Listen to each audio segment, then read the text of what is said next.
ಸ್ವಾಗತ ಬಯಸ್ತೇನೆ. ಮತ್ತು ಎಲ್ಲಕ್ಕಿಂತ ಮುಂಚೆ ನನ್ನೊಂದು ಮನವಿ ತಮ್ಮೆಲ್ಲರಲ್ಲಿ, ನಮ್ಮ ಈ ಹೋರಾಟಕ್ಕೆ ಬೆಂಬಲ ಕೊಟ್ಟಂಥ GS ಉಜ್ಜಿನಪ್ಪ ಅವ್ರಿಗೆ ಮೊದಲು ನಾವು ಶ್ರದ್ಧಾಂಜಲಿ ಈ ಮೂಲಕ ಅರ್ಪಿಸ್ಬೇಕಂತ 1 ನಿಮಿಷ ಮೌನ ಮಾಡಿ ನಂತರದಲ್ಲಿ ಸಭೆ ಮುಂದುವರಿಸ್ತೇವೆ. ದಯವಿಟ್ಟು ಎಲ್ಲರೂ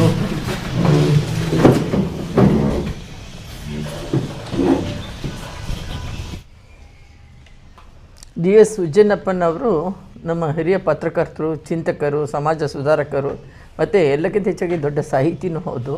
ಟೈಮ್ಸ್ ಆಫ್ ಇಂಡಿಯಾ ವರದಿಗಾರರಾಗಿದ್ದರು. ಅವರು ನಮ್ಮ ಸೌಜನ್ಯ ಹೋರಾಟಕ್ಕೆ ಪ್ರತಿ ಹಂತದಲ್ಲೂ ನನಗೆ ಮಾರ್ಗದರ್ಶಕರಾಗಿ ನನಗೆ ಬೆಂಬಲ ಕೊಟ್ಕೊಂಡು ನಮ್ಮ ಜೊತೆ ಎಲ್ಲ ಒಂದು ಸ್ಟ್ರೈಕಿಗೆ ಭಾಗವಹಿಸ್ಕೊಂಡು ನಮ್ಮ ಜೊತೆ ಇದ್ದಂಥ ಉಜ್ಜನಪ್ಪ ಸರು 1-2 ತಿಂಗಳ ಹಿಂದೆ ವಿಧಿವಶರಾದರು. ಅವರ ಆತ್ಮಕ್ಕೆ ಶಾಂತಿ ಸಿಗಲಿ ಅಂತ ಹೇಳ್ತಾ ಇವತ್ತಿನ ಸಭೆನ ಮುಂದುವರಿಸ್ತೇನೆ.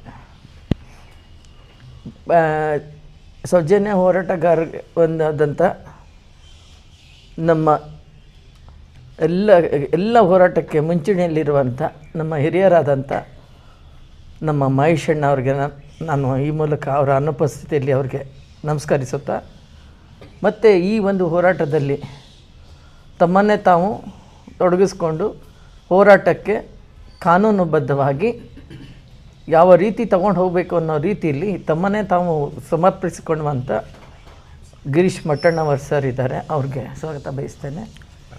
ಮತ್ತು ಹಾಗೆ ನಮ್ಮ ಮೈಸೂರಿನಿಂದ ಬಂದಂಥ ಪ್ರಕಾಶ್ ಸರ್ ಅವ್ರಿಗೆ, ಮತ್ತು ಯೂಟ್ಯೂಬರ್ ಆದಂಥ ನಮ್ಮ ಅಭಿಷೇಕ್ ಸರ್ ತಮಗೂ, ಮತ್ತು ನಮ್ಮ ಇನ್ನೊಬ್ಬರು ಸರ್ ಬಂದಿದ್ದಾರೆ ತನುಷ್ ಅವ್ರಿಗೆ, ಮತ್ತು ವೀರೇಶು ತಿಪ್ಪೇಸ್ವಾಮಿ ಅವರು, ಮತ್ತು ನಮ್ಮ ತಮ್ಮ ಹೆಸರು ಸರ್ ನಾನು ಮರ್ತೆ, ಮಲ್ಲೇಶ್ ಅವ್ರಿಗೆ, ಎಲ್ಲರಿಗೂ ನಾನು ನಮ್ಮ ಚಿತ್ರದುರ್ಗ ಜನತೆಯ ಪರವಾಗಿ ನಿಮಗೆ ಸ್ವಾಗತ ಬಯಸ್ತೇನೆ. ಹಾಗೆಯೇ ನಮ್ಮ ಪತ್ರಿಕೋದ್ಯಮ ಮಿತ್ರರು ಮತ್ತು ಪತ್ರಿಕೆಯ ಎಲ್ಲ ಒಂದು ವರದಿಗಾರರಿಗೆ ನಾನು ನಮಸ್ಕರಿಸುತ್ತಾ, ಇವತ್ತು ನಾನು ಮೀಟಿಂಗ್ ಕರೆದಿರೋ ಉದ್ದೇಶ, ಪ್ರೆಸ್ ಮೀಟ್ ಕರೆದಿರೋ ಉದ್ದೇಶ, ನನ್ನ ಮೇಲೆ ಚಿನ್ನಯ್ಯ ಅನ್ನೋ ವ್ಯಕ್ತಿ ಸೌಜನ್ಯ ಕೇಸಲ್ಲಿ ಆತ ತಾನೇ ಬಂದು ಸರೆಂಡರ್ ಆಗಿ ಆರೋಪಿ ಅಂತ ಹೇಳಿಕೊಂಡು ನಾನು ಕಣ್ಣಾರೆ ಕಂಡಿದ್ದೀನಿ ಅಂಥೇಳಿ ಪೊಲೀಸ್ ಇಲಾಖೆಗೆ ತನ್ನನ್ನೇ ತಾನು SITಯಲ್ಲಿ ಸರೆಂಡರ್ ಆದಂಥ ವ್ಯಕ್ತಿ ನನ್ನ ಮೇಲೆ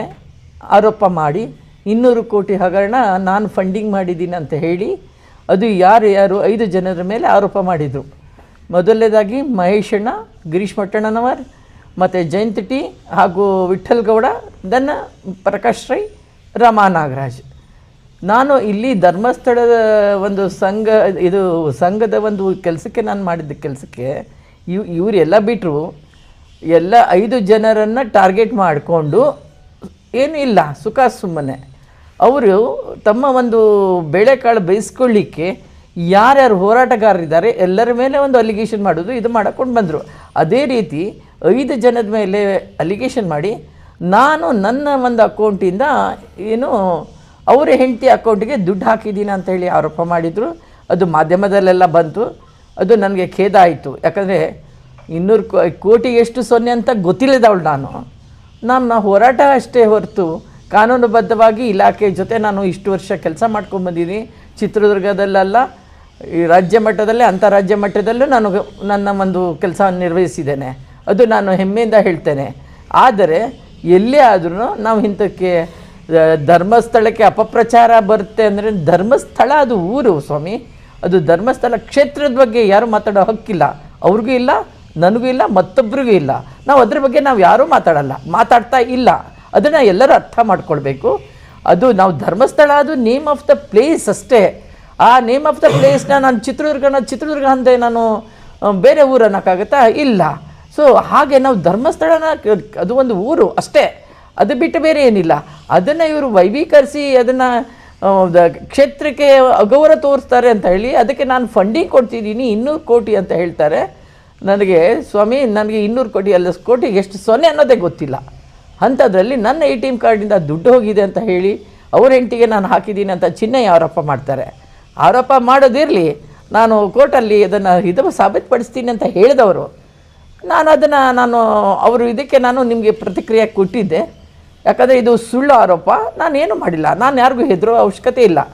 ನಾನು ಸರಿ ಇದ್ದಾಗ ನಾನು ಇನ್ನೊಬ್ರಿಗೆ ಹೆದರೋ ಅವಶ್ಯಕತೆ ಇಲ್ಲ. ಆಮೇಲೆ ಇದು ಆಗಲಿಕ್ಕೆ ಇನ್ನೂ ಒಂದು ಮುಖ್ಯ ಕಾರಣ ಏನಂದರೆ SKRDPದು ನಾನು ನಿರಂತರವಾಗಿ ಹೋರಾಟ ಮಾಡ್ತಾಯಿದ್ದೀನಿ. ಅದು ಯಾಕೆ ಅಂದರೆ ಅದು ಅವರು against to the RBI rules and regulations they are going. ಆಮೇಲೆ ನಮ್ಮ ಹೆಣ್ಣುಮಕ್ಕಳನ್ನ ಬೀದಿಗೆ ತಂದು ಗ್ರಾಮಾಭಿವೃದ್ಧಿ ಸಂಘ ಅಂತ ಹೇಳಿ ಮಾಡಿ, ಆ ಗ್ರಾಮಾಭಿವೃದ್ಧಿ ಸಂಘದಿಂದ ನಮ್ಮ ಹೆಣ್ಣುಮಕ್ಕಳು ಬೀದಿಗೆ ಬಂದಿದ್ದಾರೆ. ಇಲ್ಲಿ ಬಿಟ್ಬಿಡಿ, ಸಿಟಿಲಲ್ಲ, ಹಳ್ಳಿಗಳಲ್ಲಿ ರಿಮೋಟ್ ಏರಿಯಾದಲ್ಲಿ ಎಷ್ಟು ಮಾನ ಇಚ್ಛೆ ಮಾತಾಡಿ ಅವ್ರಿಗೆ ತೇಜೋವಧೆ ಮಾಡಿ ಅವ್ರಿಗೆ ಅಗೌರವವಾಗಿ ನಡ್ಕೊಳ್ಳೋವಂಥ ಈ SKRDP ಆಫೀಸರ್ಸ್ ಏನಂತ ತಮ್ಮ ಮಾಡ್ಕೊಂಡಿದ್ದಾರೆ ಅವ್ರುಗಳು ಮಾಡಿ ನಮ್ಮ ಹೆಣ್ಮಕ್ಳು ಇವತ್ತು ಬೀದಿಗೆ ಬಂದು they are going for the ಪ್ರಾಸ್ಟಿಟ್ಯೂಷನ್ಗೆ ಹೋಗ್ತಿದ್ದಾರೆ. ಅದು ಒಂದು ನಮಗೆ ಕಳವಳ. ಯಾಕಂದರೆ ಒಂದು ಹೆಣ್ಣು ತನ್ನದೇ ಒಂದು ಮರ್ಯಾದೆ ಬದುಕು ಜೀವನ ಮಾಡುವಂಥ ಮಹಿಳೆಯರು ಇವತ್ತು ಈ ಮಟ್ಟಕ್ಕೆ ಹೋಗ್ತಾರೆ ಅಂದರೆ ಅಸಹಾಯಕತೆ. Economically they are backward, economically they are helpless. ಅದೆಲ್ಲವನ್ನು ಉಪಯೋಗ ತಗೊಂಡು ಇವ್ರುಗಳು ಈ ರೀತಿ ಮಾಡಿದ್ರೆ ಸಾಲ ಅವ್ರು ಕೇಳಲ್ಲ, ಇವರೇ ಹೋಗಿ ಕೊಡ್ತಾರೆ. ಕೊಟ್ಟ ಮೇಲೆ ಆ ಸಾಲನ ಹೇಗೆ ರಿಕವರ್ ಮಾಡಬೇಕು? Through bank only they have to know. ಸಾಲ ಕೊಡಬೇಕಾದ್ರೆ ಬ್ಯಾಂಕಿಂದ ಕೊಡ್ತಾರೆ, ರಿಕವರಿ ಮಾಡಬೇಕಾದ್ರೆ ದಿಲ್ ಗೋ ಪರ್ಸ್ನಲಿ. ನಾನು ಹೇಳೋದು, ನಾವು ಲೋನ್ ತೊಗೋತೀವಿ ಎಲ್ಲ ಬ್ಯಾಂಕಲ್ಲಿ, ಆದರೆ ನಾವೇ ಹೋಗಿ ಕಟ್ತೀವಿ, ಯಾರು ಬ್ಯಾಂಕ್ನವ್ರು ಬರಲ್ಲ. Why this SKRDP? ಯಾಕೆ ನಾವು ಕ್ವಶನ್ ಮಾಡಬಾರ್ದಾ? ನಾವು ಕ್ವಶನ್ ಮಾಡಿದ್ರೆ ಅವರು ನಮ್ಮ ಮೇಲೆ ಇಲ್ಲಿ ಹಿರಿಯೂರಿನಲ್ಲಿ ಒಂದು FIR ಮಾಡಿಸಿದ್ದೀನಿ. ಮತ್ತು ಅನ್ಯಾಯಕ್ಕೊಳಗಾದಂಥ ಒಬ್ಬ ಮಹಿಳೆಗೆ ನಾನು ನ್ಯಾಯ ಕೊಡಿಸ್ಲಿಕ್ಕೆ ಅಂತ ದಾವಣಗೆರೆ ಹೋದರೆ ನನ್ನ ಮೇಲೆ ಅಟ್ಯಾಕ್ ಮಾಡ್ತಾರೆ. ಎಷ್ಟು ಜನ ರೀ? 50 ಜನ ಅಟ್ಯಾಕ್ ಮಾಡ್ತಾರೆ. ಏನು ರೀ ಕಾನೂನಲ್ಲಿ ಇವ್ರಿಗಷ್ಟೇನ ರೈಟ್ಸು? ನಮಗೆ ಇಲ್ವಾ? ನಾವು ಒಬ್ಬ ಹೆಣ್ಮಗಳು, ಅದು ವಿಧವಾ ಹೆಣ್ಮಗಳು, ಅಸಹಾಯಕ ಮಹಿಳೆ, ಆಕೆ ತನ್ನ 20 ವರ್ಷದಿಂದ ಕಟ್ಟಿದ್ದ ಒಂದು ಉಳಿತಾಯದ ಹಣ ಎಷ್ಟು ಅಂತ ಕೇಳಿದ್ರೆ ತಪ್ಪ? ಅದನ್ನು ನಾವು ಕೇಳಿಕ್ಕೆ ಹೋದರೆ ನನ್ನ ಮೇಲೆ ಜೈಂಟಿ ಅವ್ರ ಮೇಲೆ ಅಟ್ಯಾಕ್ ಮಾಡಿಸಿದ್ರು. ನಾನು ಅಲ್ಲಿ ಒಂದು FIR ಮಾಡಿಸಿದ್ದೀನಿ.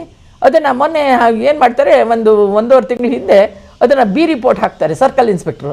ನಾನು ಕೇಳಿದೆ, ಐ ಆಮ್ ದ ವಿಟ್ನೆಸ್, ನಾನೇ ವಿಕ್ಟಿಮು, ನನ್ನ ಜೊತೆ ಈ 3 ಜನ ವಿಟ್ನೆಸ್ ಇದ್ದಾರೆ, ಯಾರ್ದು ಏನೂ ತೊಗೊಳ್ದೆ how come you will close that ಇದು ಚಾರ್ಜ್ ಶೀಟ್ ಮಾಡಿದೆ FIR ಇದನ್ನು ಕ್ಲೋಸ್ ಮಾಡ್ತಾರೆ, ಹೇಳ್ತಾರೆ ಕೋರ್ಟಲ್ಲಿ ಚಾಲೆಂಜ್ ಮಾಡಿ ಅಂತ. ಕೊನೆಗೆ I brought notice to the IG and SP ಅವ್ರಿಗೆ ತಂದು ಇದನ್ನು ಮತ್ತೆ ರೀಓಪನ್ ಮಾಡಿಸಿ ಚಾರ್ಜ್ ಶೀಟ್ಗೆ ರೆಡಿ ಮಾಡ್ತಾಯಿದ್ದೀನಿ. ಇದೆಲ್ಲ ಒಂದು ಏನಿದೆ ಕಾನೂನುಬದ್ಧವಾಗಿ ನಾವು ಹೋರಾಟ ಮಾಡ್ತಿದ್ದಾಗ ಇದನ್ನು ಅಸಹಿಸದ ಆ ಜನ ನನ್ನನ್ನು ಒಂದು ಇದರಿಂದ ಬಗ್ಗ ಬಡಿಬೇಕು ಅನ್ನೋ ದುರುದ್ದೇಶದಿಂದ ಈ ಚಿನ್ನ ಹಿಂಗೆ ಹೇಳಿ ಇವೆಲ್ಲ ಹುನ್ನಾರ ಮಾಡಿದ್ದಾರೆ. ನಾನು ಈಗೂ ಹೇಳ್ತೀನಿ, ಅದನ್ನು ನಾನು ಚಾಲೆಂಜ್ ಮಾಡ್ತೀನಿ ಅಂತ ತಮ್ಮ ಮುಂದೆ ಅವತ್ತೇ ಹೇಳಿದ್ದೆ. ಚಾಲೆಂಜ್ ಮಾಡಿದ್ವಿ.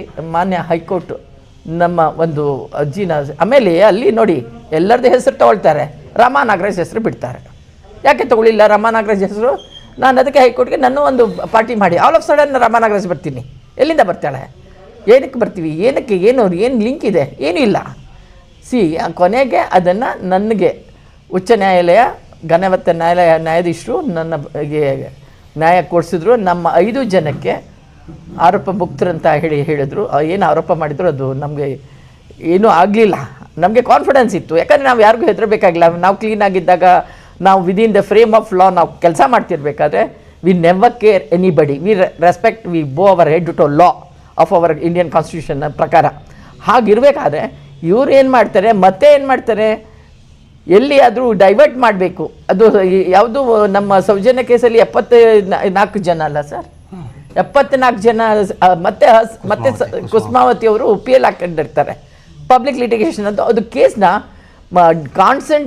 ಜನಗಳ ಕಾನ್ಸಂಟ್ರೇಷನ್ ಡೈವರ್ಟ್ ಮಾಡಲಿಕ್ಕೆ they did all this game. ಆಮೇಲೆ ಜನತೆಗೆ, ರಾಜ್ಯದ ಜನತೆಗೆ ಅಲ್ಲ, ದೇಶದ ಜನತೆಗೆ ಇದನ್ನು ರಾಂಗ್ ಇನ್ಫಾರ್ಮೇಷನ್ ಕೊಡಲಿಕ್ಕೆ. ನಾನು ಹೇಳೋದು, ಸ್ವಾಮಿ ನೀವು ಬನ್ನಿ, ನಾನು ಅವತ್ತು ಹೇಳಿದ್ದೀನಿ ಧರ್ಮಸ್ಥಳಕ್ಕೆ ನಾನು ಬರ್ತೀನಿ, ಅವ್ರು ಬರಲಿ, ನಿಂತ್ಕೊಳ್ಳಿ, ನಾನು ಆಣೆ ಮಾಡ್ತೀನಿ, ನನ್ನಿಂದ ಏನೂ ತಪ್ಪಾಗಿಲ್ಲ ಅಂತ. ನಾವು ಏನೂ ತಪ್ಪಾಗಿಲ್ಲ ಅಂತ ಅವರು ಆಣೆ ಮಾಡಲಿ. I will challenge it. ನಾವು also I will challenge, in future also I will challenge. ನಾವೆಲ್ಲ ಟೀಮು ಸೌಜನ್ಯ ಹೋರಾಟಗಾರರು. ನಾವು ಯಾವತ್ತೂ ತಪ್ಪು ಮಾಡಿಲ್ಲ, ತಪ್ಪು ಮಾಡೋದಿಲ್ಲ, ತಪ್ಪು ಮಾಡೋರನ್ನ ಬಿಡೋದಿಲ್ಲ. Will fight against that. ಈಗ ಉಚ್ಚ ನ್ಯಾಯಾಲಯಕ್ಕೆ ನಾನು ಅಭಿನಂದನೆ ಸಲ್ಲಿಸ್ತೇನೆ. ಹಾಗೆಯೇ ಆ ಒಂದು ನನ್ನ ಕೇಸನ್ನು ಇಷ್ಟರ ಮಟ್ಟಿಗೆ, ನನ್ನ ಕೇಸ್ ಅನ್ನೋದಕ್ಕಿಂತ ನನಗೆ ಹರ್ಟ್ ಆಗಿದ್ದು, ನಾನು ಇಂಡಿವಿಜುವಲ್ ಆಗಿ ಹೇಳ್ತೀನಿ, ನನಗೆ ಮುಟ್ಕೊಂಡ್ರೆ ನಾನು ಮಾತ್ರ ಯಾರನ್ನೂ ಬಿಡಲ್ಲ. ಅಂದರೆ ನನ್ನ ವಿಷಯಕ್ಕೆ ಬಂದ್ರಲ್ಲ, ನಾನೊಬ್ಬ ನ್ಯಾಯಾಧೀಶರ ಮಗಳು, ನಮ್ಮ ಮೈಯಲ್ಲಿ ಎಲ್ಲರ ರಕ್ತ ಹರಿತಿದೆ ಅಂದರೆ ನಂದು ಜುಡಿಷಿಯಲ್ ಬ್ಲಡ್ ಹರಿತಿದೆ. I will say with proud, ಯಾಕಂದರೆ ನಮಗೆ ನ್ಯಾಯ ಬಿಟ್ಟರೆ ನಮಗೆ ಏನು ಕಲಿಸಿಲ್ಲ ನಮ್ಮ ತಂದೆಯವರು, ನಮಗೆ ಸಂಸ್ಕಾರ, ನನ್ನ ಗಂಡನ ಮನೆಯವರು ನಮಗೆ ಅದು ಕಲಿಸಿಲ್ಲ.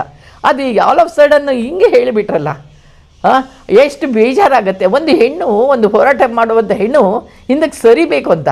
ಸ್ವಾಮಿ ನೀವು ಏನೇ ಮಾಡಿದ್ರು ಹೆಣ್ಣು ಮಕ್ಕಳು ಹೋರಾಟಕ್ಕೆ ಇಳಿದ್ರು ಅಂದರೆ ಅವ್ರ ಮೈಂಡ್ ಸೆಟ್ ಇತ್ತು ಅಂದರೆ, ಹಾನೆಸ್ಟ್ ಆಗಿದೆ ಅಂದರೆ, ವಿಲ್ ಫೈಟ್ ಇಲ್ಲ ಒಂದು ಡೆತ್.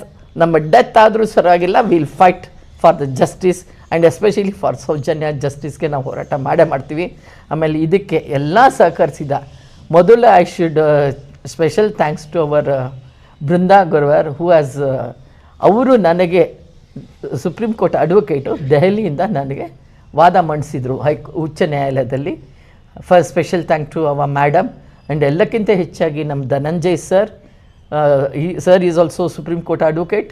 ಆ್ಯಂಡ್ ಅವ್ರ ಟೀಮು, ನಮ್ಮ Ananya Gowda and all other advocates, ಆಮೇಲೆ ನಮ್ಮ Balan sir, everyone they stood with us. ಜಯ ಗಳಿಸ್ಲಿಕ್ಕೆ ಅವರೇ ಒಂದು ನಮಗೆ ಕಾರಣ. ಯಾಕಂದರೆ ನಾವು ನೀಟಾಗಿದ್ದೀವಿ ಅಂದರೆ ಎಲ್ಲರಿಗೂ ಹೆಮ್ಮೆ ಆಗುತ್ತೆ ಬೆಂಬಲ ಕೊಡಲಿಕ್ಕೆ. ನಾವು ತಪ್ಪು ಮಾಡಿದ್ರೆ ನಾವು ಸಹಿತ ಯಾರಿಗೂ ಬೆಂಬಲ ಕೊಡಲ್ಲ. ಇದು ಜನತೆಗೆ ಗೊತ್ತಾಗಲಿ ಅಂತ ಇವತ್ತು ನಾನು ಪ್ರೆಸ್ ಮೀಟ್ ಕರೆದಿದ್ದೀನಿ. ದಯವಿಟ್ಟು ಇದನ್ನು ಯಥಾವತ್ತಾಗಿ ನಾನು ಏನು ಹೇಳಿದ್ದೀನಿ ಅದನ್ನೇ ನೀವು ಟೆಲಿಕಾಸ್ಟ್ ಮಾಡ್ತೀರಂತ ನಾನು ಭಾವಿಸ್ತೀನಿ. ನಿಮ್ಮೆಲ್ಲರಿಗೂ ಒಳ್ಳೆಯದಾಗಲಿ. ಚಿತ್ರದುರ್ಗದ ನಮ್ಮ ಎಲ್ಲ ಮಾಧ್ಯಮ ಮಿತ್ರರಿಗೆ ಇಷ್ಟು ಸಂಖ್ಯೆಯಲ್ಲಿ ಬಂದಿದ್ದೀರಿ, ತಮ್ಮೆಲ್ಲರಿಗೂ ಕೂಡ ವಂದನೆ, ಧನ್ಯವಾದಗಳನ್ನು ಹೇಳ್ತಾ, ಶ್ರೀಯುತ GS ಉಜನಪ್ಪ ಸರ್ ಟೈಮ್ಸ್ ಆಫ್ ಇಂಡಿಯಾದ ಹಿರಿಯ ಪತ್ರಕರ್ತರಾಗಿದ್ದರು ಮತ್ತು ಅನೇಕ ಬಾರಿ ರಮಾ ನಾಗರಾಜ್ ಮೇಡಮ್ ಕೂಡ ಹಿರಿಯ ಹೋರಾಟಗಾರ್ತಿ. ಅವ್ರು ಹೇಳ್ತಾಯಿದ್ರು ಉಜನಪ್ಪ ಅವ್ರ ಬಗ್ಗೆ ಮತ್ತು ಹಿರಿಯ ಪತ್ರಕರ್ತರ ಬಗ್ಗೆ. ನಾನು ಕೂಡ ಸಾಮಾಜಿಕ ಜೀವನ ಪ್ರಾರಂಭ ಮಾಡಿದಾಗ ಅವರೆಲ್ಲ ಹಳೆ ತಲೆಮಾರಿನ ಪತ್ರಕರ್ತರು, ಅವರು ನಮಗೆ ಬುದ್ಧಿ ಹೇಳ್ತಾಯಿದ್ರು. ನಾನು ಪೊಲೀಸ್ ಡಿಪಾರ್ಟ್ಮೆಂಟ್ ಜಾಯ್ನ್ ಆಗೋಕ್ಕಿಂತ ಮುಂಚೆನೇ ಇನ್ನೊಬ್ಬರು ಟೈಮ್ಸ್ ಆಫ್ ಇಂಡಿಯಾದ ಜಮಖಂಡಿ ಅಂತಿದ್ದಾರೆ ನಮ್ಮ ಧಾರವಾಡದಲ್ಲಿ, ಹಳೆ ತಲೆಮಾರಿನ ಪತ್ರಕರ್ತರು. ನಾವು ತಪ್ಪು ಮಾಡಿದರೆ ತಿದ್ದಿ ಹೇಳ್ತಾಯಿದ್ರು, ಆ ರೈಟ್ಸ್ ಅವ್ರಿಗಿತ್ತು. ಸೊ ಇವರು ಕೂಡ ಅದೇ ರೀತಿ ಒಂದು ಮಾರ್ಗದರ್ಶನ ಮಾಡ್ತಾಯಿದ್ರು. ಅವರಿಗಿಲ್ಲ, ಅವರಿಗೆ ಶ್ರದ್ಧಾಂಜಲಿಯನ್ನು ಅರ್ಪಿಸ್ತಾ, ಹಿರಿಯ ಹೋರಾಟಗಾರ್ತಿ ರಮಾ ನಾಗರಾಜ್ ಮೇಡಮು ಮೊದಲೇ ಮಂಡ್ಯದ ಗೌಡ್ತಿ. ಬಂದು ಅವರು ಕೆಲಸ ಮಾಡೋದು ಒನಕೆ ಓಬವ್ವನ ಊರಿನಲ್ಲಿ, ಆ ಮಣ್ಣಿನಲ್ಲಿ. ಮೇಲಾಗಿ ಒಬ್ಬ ಪ್ರಾಮಾಣಿಕತೆಯನ್ನು ಮೆರೆದಂತಹ ನ್ಯಾಯಾಧೀಶರ ಮಗಳು. ಇನ್ನು ಸ್ವಾಭಿಮಾನಕ್ಕೆ ಪೆಟ್ಟು ಬಿದ್ದರೆ ಸುಮ್ಮನೆ ಕೂತ್ಕೊಳ್ತಾರಾ? ನಮಗೆ ಅನಿಸ್ಕೊಂಡು ರೂಢ ಆಗಿಬಿಟ್ಟಿದೆ. ಬೈಸ್ಕೊಂಡು, ಅವಮಾನ ಮಾಡಿಸ್ಕೊಂಡು, ಕೆಟ್ಟದಾಗಿ ಟ್ರೋಲ್ ಮಾಡಿಸ್ಕೊಂಡು, ಕಮೆಂಟಲ್ಲಿ ಅಮ್ಮ ಅಕ್ಕ ಅಂತ ಬೈಸ್ಕೊಂಡು ರೂಢ ಆಗಿಬಿಟ್ಟಿದೆ. ಪಾಪ ಅವ್ರಿಗೆ ಎಷ್ಟೋ ಅವತ್ತಿನ ದಿನ ಹತ್ತಿದ್ದಾರೆ ಫೋನ್ ಮಾಡಿ ಅಂತ ಹೇಳಿದರೆ, ಇಲ್ಲಿ ದಾವಣಗೆರೆಯಲ್ಲಿ ಅಕ್ರಮ ಮೀಟರ್ ಬಡ್ಡಿ ದಂಧೆ, ಮಂಜುನಾಥ ಸ್ವಾಮಿ ಹೆಸರ ಫೋಟೋನ ಮುಂದಿಟ್ಟುಕೊಂಡು ಇಡೀ ರಾಜ್ಯಾದ್ಯಂತ ಏನು ನಡೀತಾ ಇದೆ ಅದರ ವಿರುದ್ಧ ನಾವು ಕೂಡ ಹೋಗಿದ್ವಿ. ಅಲ್ಲಿ ರಮಾ ನಾಗರಾಜ್ ಮೇಡಮ್ ಅವರು ಮುಂಚೂಣಿಯಲ್ಲಿದ್ದಂಥವ್ರು. ಅವ್ರನ್ನೇನಾದರೂ ಮಾನಸಿಕ ಕಿರುಕುಳ ಕೊಡಬೇಕು. ಇಲ್ಲಿ ಏನಾಗ್ತಾ ಇದೆ, ತಮ್ಮ ಎಲ್ಲರ ಗಮನಕ್ಕೆ, ತಮ್ಮ ಮೂಲಕ ರಾಜ್ಯದ ಜನರ ಗಮನಕ್ಕೆ ತರ್ತಾ ಇದ್ದೀನಿ. ಯಾರಾದರೂ ಪ್ರಶ್ನೆ ಮಾಡಿದರೆ ಅವ್ರು ಹೆಣ್ಮಕ್ಳನ್ನ ಟಾರ್ಗೆಟ್ ಮಾಡ್ತಾರೆ, ಹೆಂಡತಿನ ಟಾರ್ಗೆಟ್ ಮಾಡೋದು, ಮಗಳನ್ನ ಟಾರ್ಗೆಟ್ ಮಾಡೋದು, ಕೆಟ್ಟದಾಗಿ ಮೆಸೇಜ್ ಹಾಕೋದು. ಈಗ ಏನು ಮಾಡಿದರು, ರಮಾ ನಾಗರಾಜ್ ಮೇಡಮ್ ಅವರು ಇರ್ಬೋದು, ಪ್ರಕಾಶ್ ರಾಜ್ ಇರ್ಬೋದು, ಪಿಕ್ಚರಲ್ಲೇ ಇಲ್ಲ. ಯಾಕಂತ ಹೇಳಿದರೆ ಎನ್ಕ್ವೈರಿಯನ್ನು ಫೇಸ್ ಮಾಡಿದ SIT ಎನ್ಕ್ವೈರಿ ಫೇಸ್ ಮಾಡಿದ್ರಲ್ಲಿ ನಾನು ಕೂಡ ಒಬ್ಬನು. ನಂದು ಸ್ಟೇಟ್ಮೆಂಟ್ ಇದೆ, ತಮಗೆ ತೋರಿಸ್ತೀನಿ. ಅಕಸ್ಮಾತ್ ತಮಗೆ ಆಸಕ್ತಿ ಇದ್ದರೆ ರಿಟರ್ನ್ ನನಗೆ ಸರ್ಟಿಫೈಡ್ ಕಾಪಿ ಇದೆ ನನ್ನ ಹತ್ರ. ಎಲ್ಲಿಯೂ ಕೂಡ ರಮಾ ನಾಗರಾಜ್ ಮೇಡಮ್ ಹೆಸರಾಗಲಿ, ಪ್ರಕಾಶ್ ರಾಜ್ ಅವ್ರ ಹೆಸರಾಗಲಿ, ಹಿರಿಯ ನಟ ಅವರು, ಒಬ್ಬ ಹೋರಾಟಗಾರ, ಎಲ್ಲೂ ಕೂಡ ಅವ್ರ ಹೆಸರಿಲ್ಲ. ಯಾವಾಗ ಪ್ರಕಾಶ್ ರಾಜ್ ಅವರು ಕಾಕ್ರೋಚ್ ಜನತಾ ಪಾರ್ಟಿಗೆ ಬೆಂಬಲ ಕೊಟ್ಟು ಒಂದು ದೊಡ್ಡ ಮಟ್ಟದ ಆ ಹೋರಾಟದಲ್ಲಿ ಭಾಗಿಯಾದರು. ಸೊ ಒಂದು ಡಿವಿಷನ್ ಕ್ರಿಯೇಟ್ ಮಾಡಬೇಕಾಗಿತ್ತು ನಮಗೆ ಮತ್ತು ಕೇಂದ್ರ ಸರ್ಕಾರಕ್ಕೆ, CBIಗೆ. ಯಾಕೆ ಅನ್ನೋದನ್ನು ಕೂಡ ನಿಮ್ಗೆ ಹೇಳ್ತಾ ಇದ್ದೀನಿ. ಸೌಜನ್ಯ ಪ್ರಕರಣ ದೆಹಲಿಯಲ್ಲಿದೆ, ಅದಕ್ಕೆ ಅಬ್ಜೆಕ್ಷನ್ ಹಾಕಬೇಕಾಗಿದ್ದು CBI ಅವರು. ಸೊ CBI ಅವರಿಗೆ ಮತ್ತು ನಮಗೆ, ನೋಡಿ ಇವರು ಸೆಂಟ್ರಲ್ ಗೌರ್ಮೆಂಟ್ ವಿರುದ್ಧ ಇದ್ದಾರೆ, ಪ್ರಕಾಶ್ ರಾಜ್ ಇದ್ದಾರೆ, ಪ್ರಕಾಶ್ ರಾಜ್ ಕಾಕ್ರೋಚ್ ಜನತಾ ಪಾರ್ಟಿಗಿದ್ದಾರೆ. ಸೊ ಈ ಥರ ಒಂದು ನ್ಯಾರೇಷನ್ ಬಿಲ್ಡಪ್ ಮಾಡಿ ಸೌಜನ್ಯ ಕೇಸನ್ನು ಮರು ತನಿಖೆ ಆಗಲಾರ್ದಂಗೆ ನೋಡ್ಕೊಳ್ಳೋದು ಇವ್ರದ್ದೊಂದು ದೊಡ್ಡ ಷಡ್ಯಂತ್ರ ಇತ್ತು. ಹೀಗಾಗಿ ಇಲ್ಲೇನು ಮಾಡಿದರು, ಒಂದು ಡೈವರ್ಷನ್. ಮೇಡಮ್ ಹೇಳ್ದಂಗೆ 74 ಮೃತದೇಹಗಳನ್ನು ಅವತ್ತಿಂದ ಅವತ್ತೇ ಹೂತು ಹಾಕಿದಂಥ ಪ್ರಕರಣ ನನ್ನ ಹತ್ರ ಲಿಸ್ಟ್ ಇದೆ. ಒಂದೇ ದಿನ 6 ಹಾಕಿಬಿಟ್ಟಿದ್ದಾರೆ. ಒಂದೇ ದಿನ 6 ಜನ ಸತ್ತೋಗ್ಬಿಡ್ತಾರೆ, ಎಲ್ಲೂ ಸುದ್ದಿ ಆಗಲ್ಲ. ಒಂದೇ ದಿನ 4 ಜನ ಸತ್ತೋಗ್ಬಿಡ್ತಾರೆ, ಒಂದೇ ದಿನ ಎಟ್ ದ ಸೇಮ್ ಟೈಮ್. ಎಲ್ಲವುಗಳನ್ನು ಅವತ್ತೇ ಹುತ್ತಾಕ್ಬಿಡ್ತಾರೆ. ಸೊ ಆ ಪ್ರಕರಣನೂ ಕೂಡ ಕೋರ್ಟಲ್ಲಿದೆ.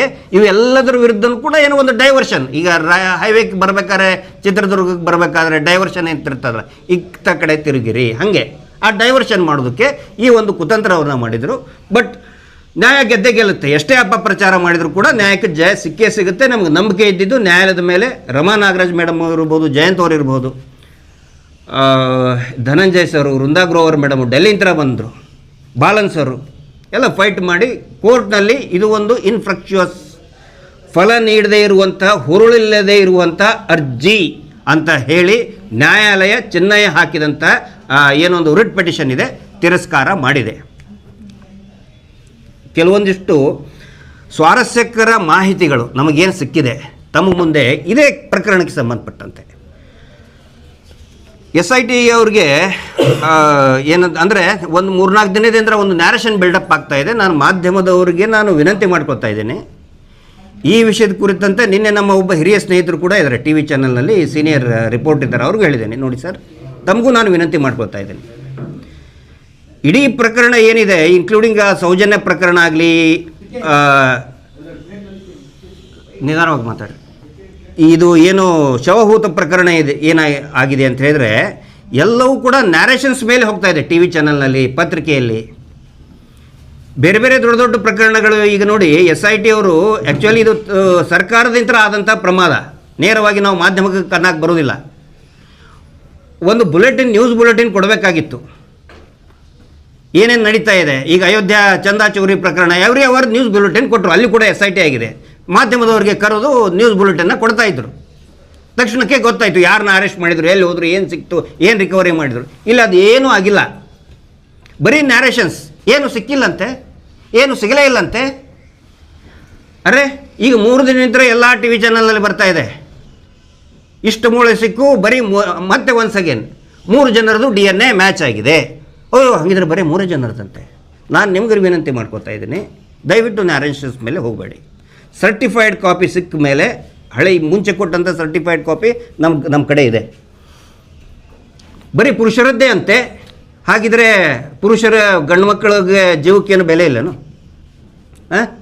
ಹೇಳ್ತಾ ಇದ್ರು, ನೇತ್ರಾವತಿ ನದಿಯಲ್ಲಿ ಹರ್ಕೊಂಡು ಹೋಗಿದ್ದು, ನದಿಯಲ್ಲಿ ಹರ್ಕೊಂಡು ಹೋಗೋಕ್ಕೇನು ಅದೇನು ಮರದ ದಿಮ್ಮಿನ? ಆ ಶವ ಏನವು ನೇತ್ರಾವತಿ ನೀರೊಳಗೆ ಹರ್ಕೊಂಡು ಹೋಗ್ತಿದ್ವು, ಹರ್ಕೊಂಡು ಹೋಗೋಕ್ಕೇನ ಅದೇನು ಕಟ್ಟಿಗೆ ದಿಮ್ಮಿನ? ಅದೇನಂತಾರೆ, ನಾಟನ ಅದು. 100-150 ಅಡಿ ತುತ್ತ ತುದಿಯಲ್ಲಿರುವಂಥ ಬಂಗ್ಲೆಗುಡ್ಡದಲ್ಲಿ ಮೂಳೆಗಳು ಸಿಗ್ತದೆ. ಬರೀ ಪುರುಷರದ್ದೇ ಅಂತ ಪ್ರಸಾರ ಮಾಡ್ತಾ ಇದ್ದಾರೆ. ಅವ್ರಿಗೆ ನಾನು ಹೇಳ್ತಾ ಇದ್ದೇನೆ, ಪುರುಷರದ್ದು ಮಾತ್ರ ಅಲ್ಲ, ಮಹಿಳೆಯದ್ದು ಕೂಡ ಇದೆ. ಯಾರ್ದದು ಇದೆ ನಮ್ಮ ಹತ್ರ, I have every FSL report ಇದೆ. ಅದರಲ್ಲಿ ಆ ಸಿಕ್ಕಂಥ ಒಬ್ಬ ಆದಿಶೇಷ 22 ವಯಸ್ಸಿನ ಯುವಕ, 22 ವರ್ಷದ ಯುವಕ, ಗುಬ್ಬಿ ತಾಲೂಕಿನವನು. FSL ರಿಪೋರ್ಟಲ್ಲಿ ಏನು ಬಂದಿದೆ ಅಂತ ಹೇಳಿದರೆ, ಅವರ ಬುರುಡೆಯಲ್ಲಿ ಕೈ ಮೂಳೆ ಹೋಗಿದೆ ಅಂತ. ಇಮ್ಯಾಜಿನ್ ಏನು ನಡೆದಿರ್ಬೋದಲ್ಲಿ ಅಂತ ಮೇಡಮ್. ಅವನ ಬುರುಡೆಯಲ್ಲಿ ಸ್ಕಲ್ಲಲ್ಲಿ ಬೋನ್ ಹೋಗಿದೆ. ನಾನು ಹೇಳೋದಲ್ಲ, FSL ವರದಿ, FSL ಕೊಟ್ಟಂತಹ ವರದಿ ಇದು. ಇದರಲ್ಲಿದೆ, SIT FSL ಕೊಟ್ಟು FSLನಲ್ಲಿ ಅವ್ರು ಹೇಳ್ತಾರೆ,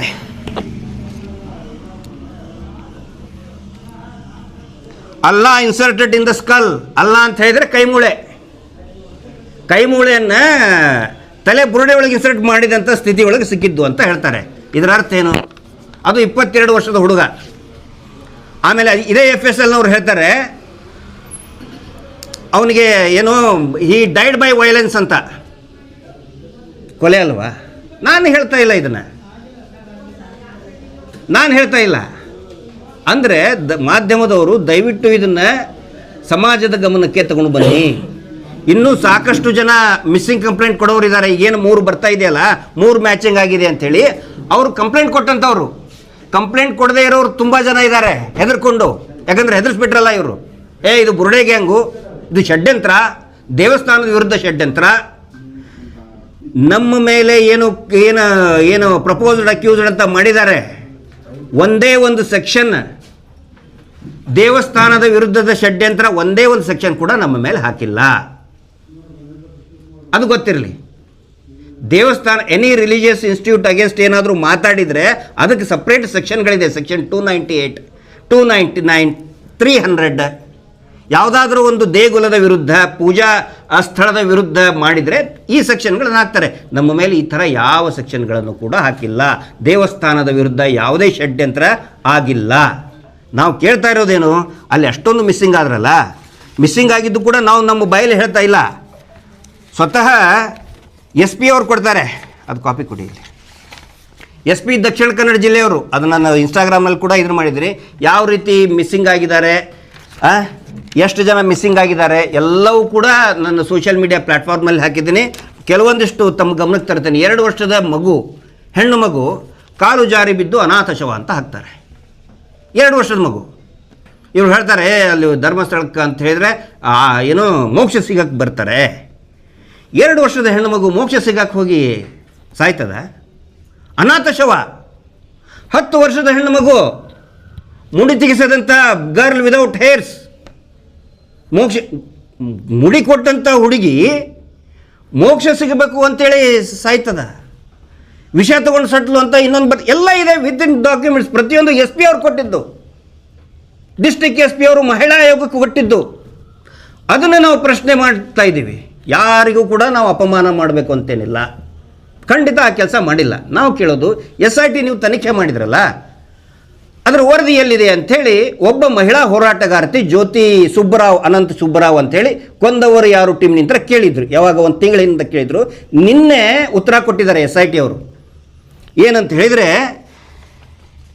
ನಾವು ಈಗಾಗಲೇ ಇದರ ವರದಿಯನ್ನು ಮಹಿಳೆಯರಿಗೆ ಸಂಬಂಧಪಟ್ಟಿದ್ದು, ನಾನು ನಿಮ್ಗೆ ಯಾಕೆ ಕ್ಲಾರಿಫಿಕೇಷನ್ ಕೊಡ್ತಾ ಇದ್ದೀನಿ ಅಂತ ಹೇಳಿದರೆ, TV ಚಾನಲ್ನಲ್ಲಿ ಬರ್ತಾ ಇತ್ತು ಪುರುಷರದ್ದೇ ಪುರುಷರದ್ದೇ ಪುರುಷರದ್ದೇ ಅಂಥೇಳಿ.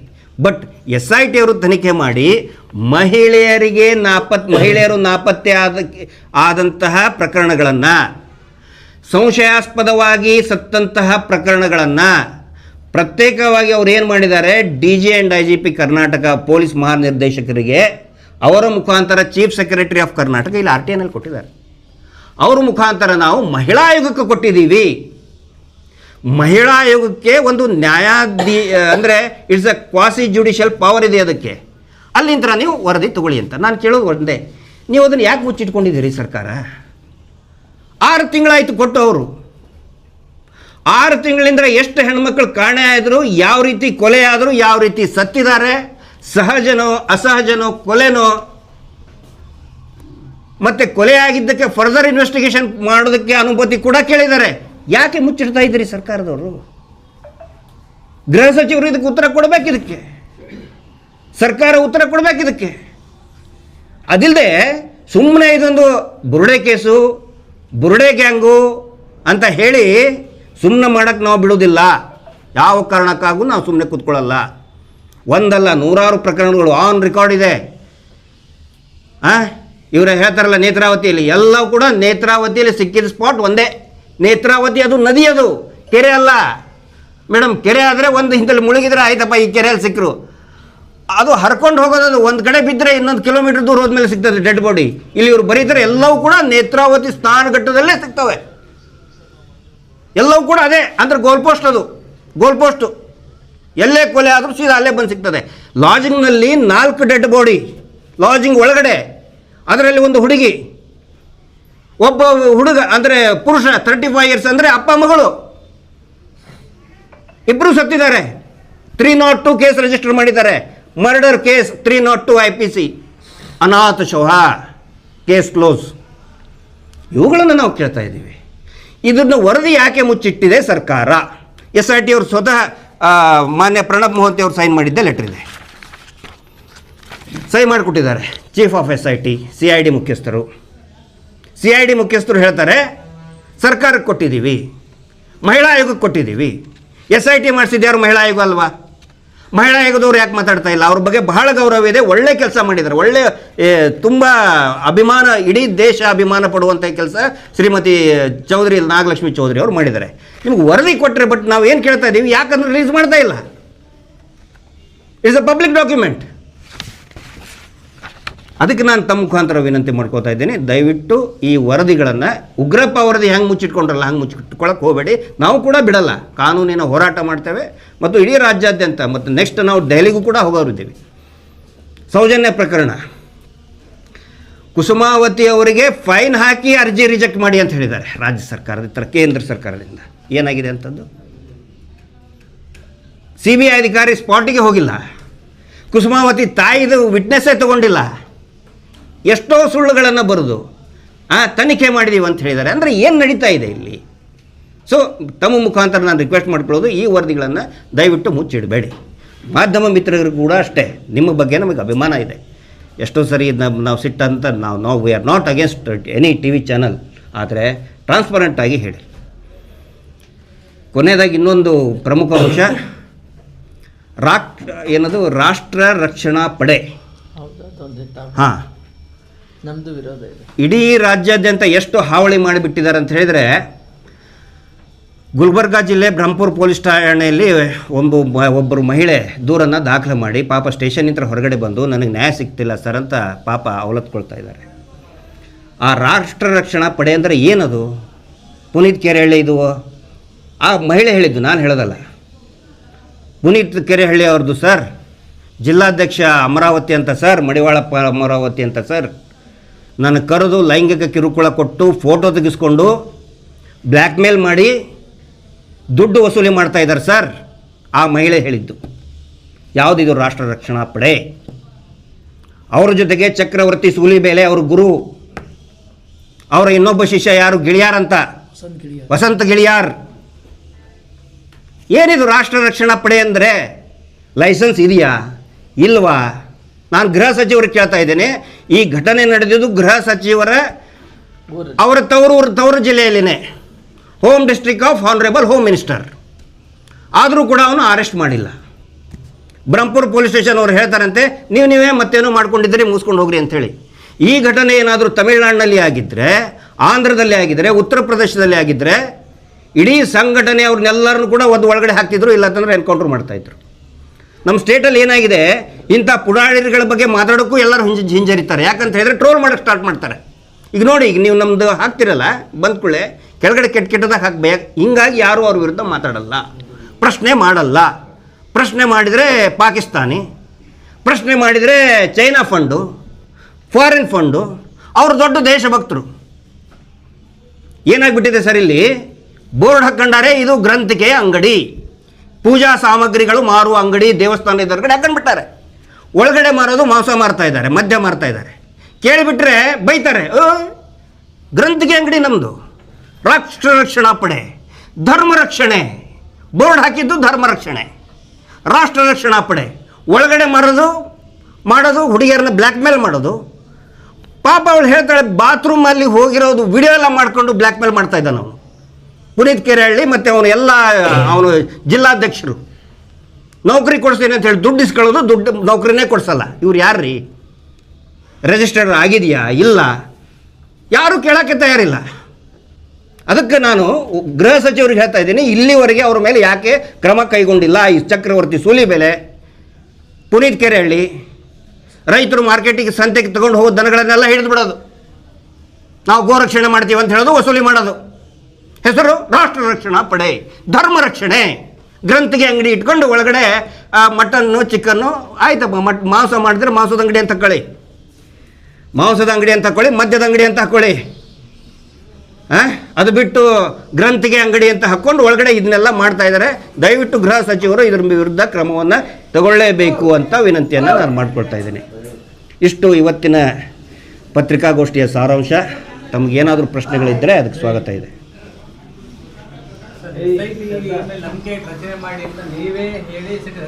ಹೌದು, ಆಮೇಲೆ ನಂಬಿಕೆ ಇಲ್ಲ ಅಂತ ನೀವೇ ಹೇಳಿದ್ರಿ. ಮನೆಯಲ್ಲಿ ಅಂದ್ರೆ ಕರ್ಕೊಂಡ್ ಬಂದಿದ್ದು ನೀವೇ. ಮತ್ತೆ ಇವರು ಚಿನ್ನಯ್ಯನ ಅಂದ್ರೆ ಚಿನ್ನಯ್ಯನ ಹಾ, ಹಾ. ಸರ್ ಮನೆಯಲ್ಲಿ ದಲ್ಲಿಂದನೇ ಅವ್ರನ್ನ SIT ತನಿಖೆಯಲ್ಲಿ ಮಾಡ್ತಾ ಇದ್ರು. ಹೌದು. ಆ ಪ್ರಕರಣದಲ್ಲಿ ನಾನು 45 ದಿನ ನನ್ನ ಜೊತೆ ಆದ್ರೆ ಆ ಪ್ರಕರಣ ಸಂಬಂಧದಲ್ಲಿ. ಹಾ. ಈಗ ಅವ್ರ ಸ್ಟೇಟ್ಮೆಂಟ್ ಅಲ್ಲಿ ಹೇಳಿದ್ದಾರೆ ಅವ್ರು ಇದ್ರು ಅಂತ. ಯಾರಿದ್ರು ಅಂತ? ಇವ್ರು ಪ್ರಕಾಶ್ ರಾಜ್ ಸರ್ ಹೇಳಿದ್ರು, ನೀವೇ ಪರಿಚಯ ಮಾಡ್ಕೊಡ್ರಿ ಅಂತ ಅವ್ರ ಸ್ಟೇಟ್ಮೆಂಟ್ ಅಲ್ಲಿ ಯಾವಾಗ ಹೇಳಿದ್ದಾರೆ? ಇದನ್ನ ಪ್ರಕಾಶ್ ರಾಜ್ ಸರ್ ಹೇಳಿದ್ದಾರೆ ಸರ್. ನನಗೆ ಗಿರೀಶ್ ಪಟೇಲ್ ಅವ್ರು ಹೇಳಿದ್ರು. ಪ್ರಕಾಶ್ ರಾಜ್ ಒಬ್ಬರೇ ಅಲ್ಲ, ಯಶ್ ಅವರು ಆವಾಗಲೇ ಟ್ವೀಟ್ ಮಾಡಿದ್ದಾರೆ, ಐಶ್ವರ್ಯ ರಾಯ್ ಟ್ವೀಟ್ ಮಾಡಿದ್ದಾರೆ, ಆಮೇಲೆ ದುನಿಯಾ ವಿಜಯ್ ಹೇಳಿದ್ದಾರೆ, ಆಮೇಲೆ ಯಾರು ಅಹಿಂಸಾ ಚೇತನ್ ಹೇಳಿದ್ದಾರೆ, ಆನಂತರ ಕಿಶೋರ್ ಅವರು ಸಪೋರ್ಟ್ ಮಾಡಿದ್ದಾರೆ. ಪ್ರಕಾಶ್ ರಾಜ್ ಅವರು ಒಬ್ಬರದೇ ಹೆಸರು ಯಾಕೆ ಬಂತು ಅಂತ ನಾನು ಕೇಳೋದು. ಅವರೆಲ್ಲರೂ ನೇರವಾಗಿ ನನಗೆ ಕೆಲವೊಬ್ರು ಮಾತಾಡಿದರೆ, ಕೆಲವೊಬ್ರು ಮಾತಾಡಿಲ್ಲ. ಎಷ್ಟೋ ಜನ MP ಗಳು ಫೋನ್ ಮಾಡಿದ್ದಾರೆ ನನಗೆ, MLAಗಳು ಸೌಜನ್ಯ ಮನೆಗೆ ಬಂದು ನಮ್ಮ ಬೆಂಬಲ ಇದೆ ಅಂತ ಹೇಳಿದ್ದಾರೆ. ನಾನು ಕೇಳೋದು, ಪ್ರಕಾಶ್ ರಾಜ್ ಸರ್ದು ಇದ್ದಿದ್ದ ಹೆಸರಿದ್ದಿದ್ರೆ ಅವನು ತನಿಖೆ ನಡೀತಲ್ಲ 1.5 ತಿಂಗಳು, ಅವಾಗ ಯಾಕೆ ಹೇಳಿಲ್ಲ? ಪ್ರಕಾಶ್ ರಾಜ್ ಅವ್ರದ್ದು, ರಮಾ ನಾಗರಾಜ್ ಅವ್ರದ್ದು ತನಿಖೆ ಎಲ್ಲ ಮುಗಿದ ಮೇಲೆ ಇನ್ನೇನು ಸೌಜನ್ಯ ಪ್ರಕರಣ ದೆಹಲಿಯಲ್ಲಿ ಶುರು ಆಗುತ್ತೆ, ಆ ಟೈಮಿಗೆ ಯಾಕೆ ಬಿಡುಗಡೆ ಮಾಡಿದರು ಅಂತ ನಾನು ಕೇಳ್ತಾ ಇದ್ದೀನಿ. ಇದ್ದರೆ ನೋಡಿ, ಅವ್ನು ಎನ್ಕ್ವೈರಿ ನಡೀತಾ ಇತ್ತಲ್ಲ ಸರ್, ನಂದು ನಡೀತಾ ಇತ್ತಲ್ಲ, ಅವಾಗ ಕೇಳಬೇಕಾಗಿತ್ತಲ್ಲ. ಇಲ್ಲ, ಅವಾಗ ಆ ಸಬ್ಜೆಕ್ಟೇ ಬಂದಿಲ್ಲ ಅಂತ ಅನೇಕ ಸೆಲೆಬ್ರಿಟಿಗಳು. ಯಶ್ ಅವ್ರು ನೋಡಿ ಹಳೆ ಟ್ವೀಟ್ ಐಶ್ವರ್ಯ ರಾಯ್ ಮಾಡಿದ್ದಾರೆ ನ್ಯಾಯ ಸಿಗಲಿ ಅಂಥೇಳಿ. ದುನಿಯಾ ವಿಜಯ್ ಅವ್ರು ಹೇಳಿದ್ದಾರೆ ಬಹಿರಂಗವಾಗಿ. ಸೊ ಅವ್ರ ಹೆಸರು ಯಾಕೆ ತಗೊಂಡು ಬಂದರು ಅಂತ. ಆನಂತರ ತಾವು ಹೇಳಿದ್ರಿ ಚಿನ್ನಯ್ಯ ಅವ್ರನ್ನ ನಾ ಕರ್ಕೊಂಡು ಬಂದಿಲ್ಲ, ಚಿನ್ನಯ್ಯನ ನಾ ಕರ್ಕೊಂಡು ಬಂದಿಲ್ಲ, ಅವನೇ ಆಗೇ ಬಂದಿದ್ದು. ಅವ್ರ ಸ್ಟೇಟ್ಮೆಂಟ್ ಹೇಳಿದ್ದಾರೆ, ಅವ್ರು ನಮಗೆ ಹೇಳಿದ್ರು. ಅವರ ಸ್ಟೇಟ್ಮೆಂಟ್ ನ್ಯಾಯಾಧೀಶರ ಮೇಲೆ ಹೇಳೋ ಸಂದರ್ಭದಲ್ಲಿ ಅವರೇ ಸ್ವತಃ ಹೇಳಿದ್ರು. ಇಲ್ಲ ನಿಮ್ಮ ಕಡೆ ಎಲ್ಲಿ ಸಿಗ್ತದೆ? 164 ಸ್ಟೇಟ್ಮೆಂಟಲ್ಲಿ ನನ್ನ ಹೆಸರು ಹೇಳಿಲ್ಲ. ಆ ದೊಡ್ಡ ಲಿಸ್ಟ್ ಇದೆಯಲ್ಲ ಧರ್ಮಸ್ಥಳದ್ದು, ಅವ್ರದ್ದು ಹೆಸರಿದೆ 164ಅಲ್ಲಿ. ಈಸ್ ದ ಕಂಪ್ಲೇನೆಂಟ್, ನಮ್ದು ಹೆಸರಿಲ್ಲ ಸರ್ ಅದರಲ್ಲಿ. 164 ಓಪನ್ ಮಾಡಲಿ, ನಾನು ಅದೇ ವೇಟ್ ಮಾಡ್ತಾ ಇದ್ದೀನಿ. ಸರ್ಟಿಫೈಡ್ ಕಾಪಿ ಕೊಡಲಿ, 164 ಸ್ಟೇಟ್ಮೆಂಟ್ ಕೊಡಲಿ, ಅವಾಗ ಹೇಳ್ತೇನೆ. 28 ಜನರ ಹೆಸರು ಹೇಳಿದ್ದಾನೆ, ಎಲ್ಲ ದೊಡ್ಡ ದೊಡ್ಡವ್ರ ಹೆಸರು ತಗೊಂಡಿದ್ದಾನೆ.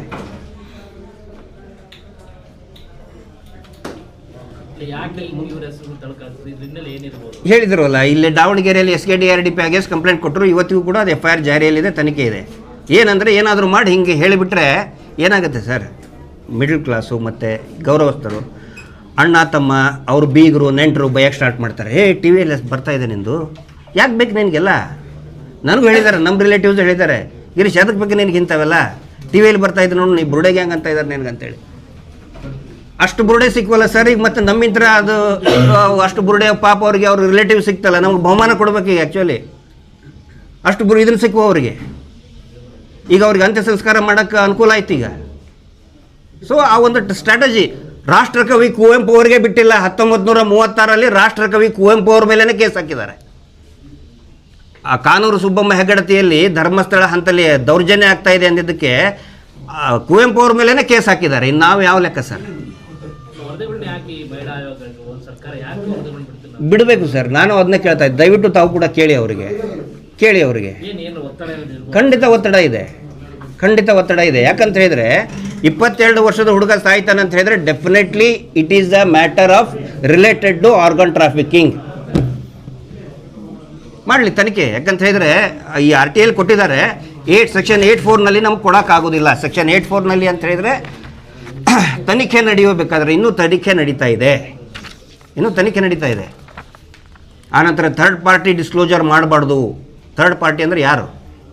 ಸೊ ಅವೆಲ್ಲ ಇದೆ. So let us wait. CM ಅವ್ರಿಗೆ ನಾನು ಮನವಿ ಮಾಡ್ತಾ ಇದ್ದೀನಿ. ಒಂದನೇದ್ದು, ಸೌಜನ್ಯ ಪ್ರಕರಣದಲ್ಲಿ ಮಾನ್ಯ ಸುಪ್ರೀಂ ಕೋರ್ಟ್ ಹೇಳಿದೆ SITಯನ್ನು ರಚನೆ ಮಾಡಿ.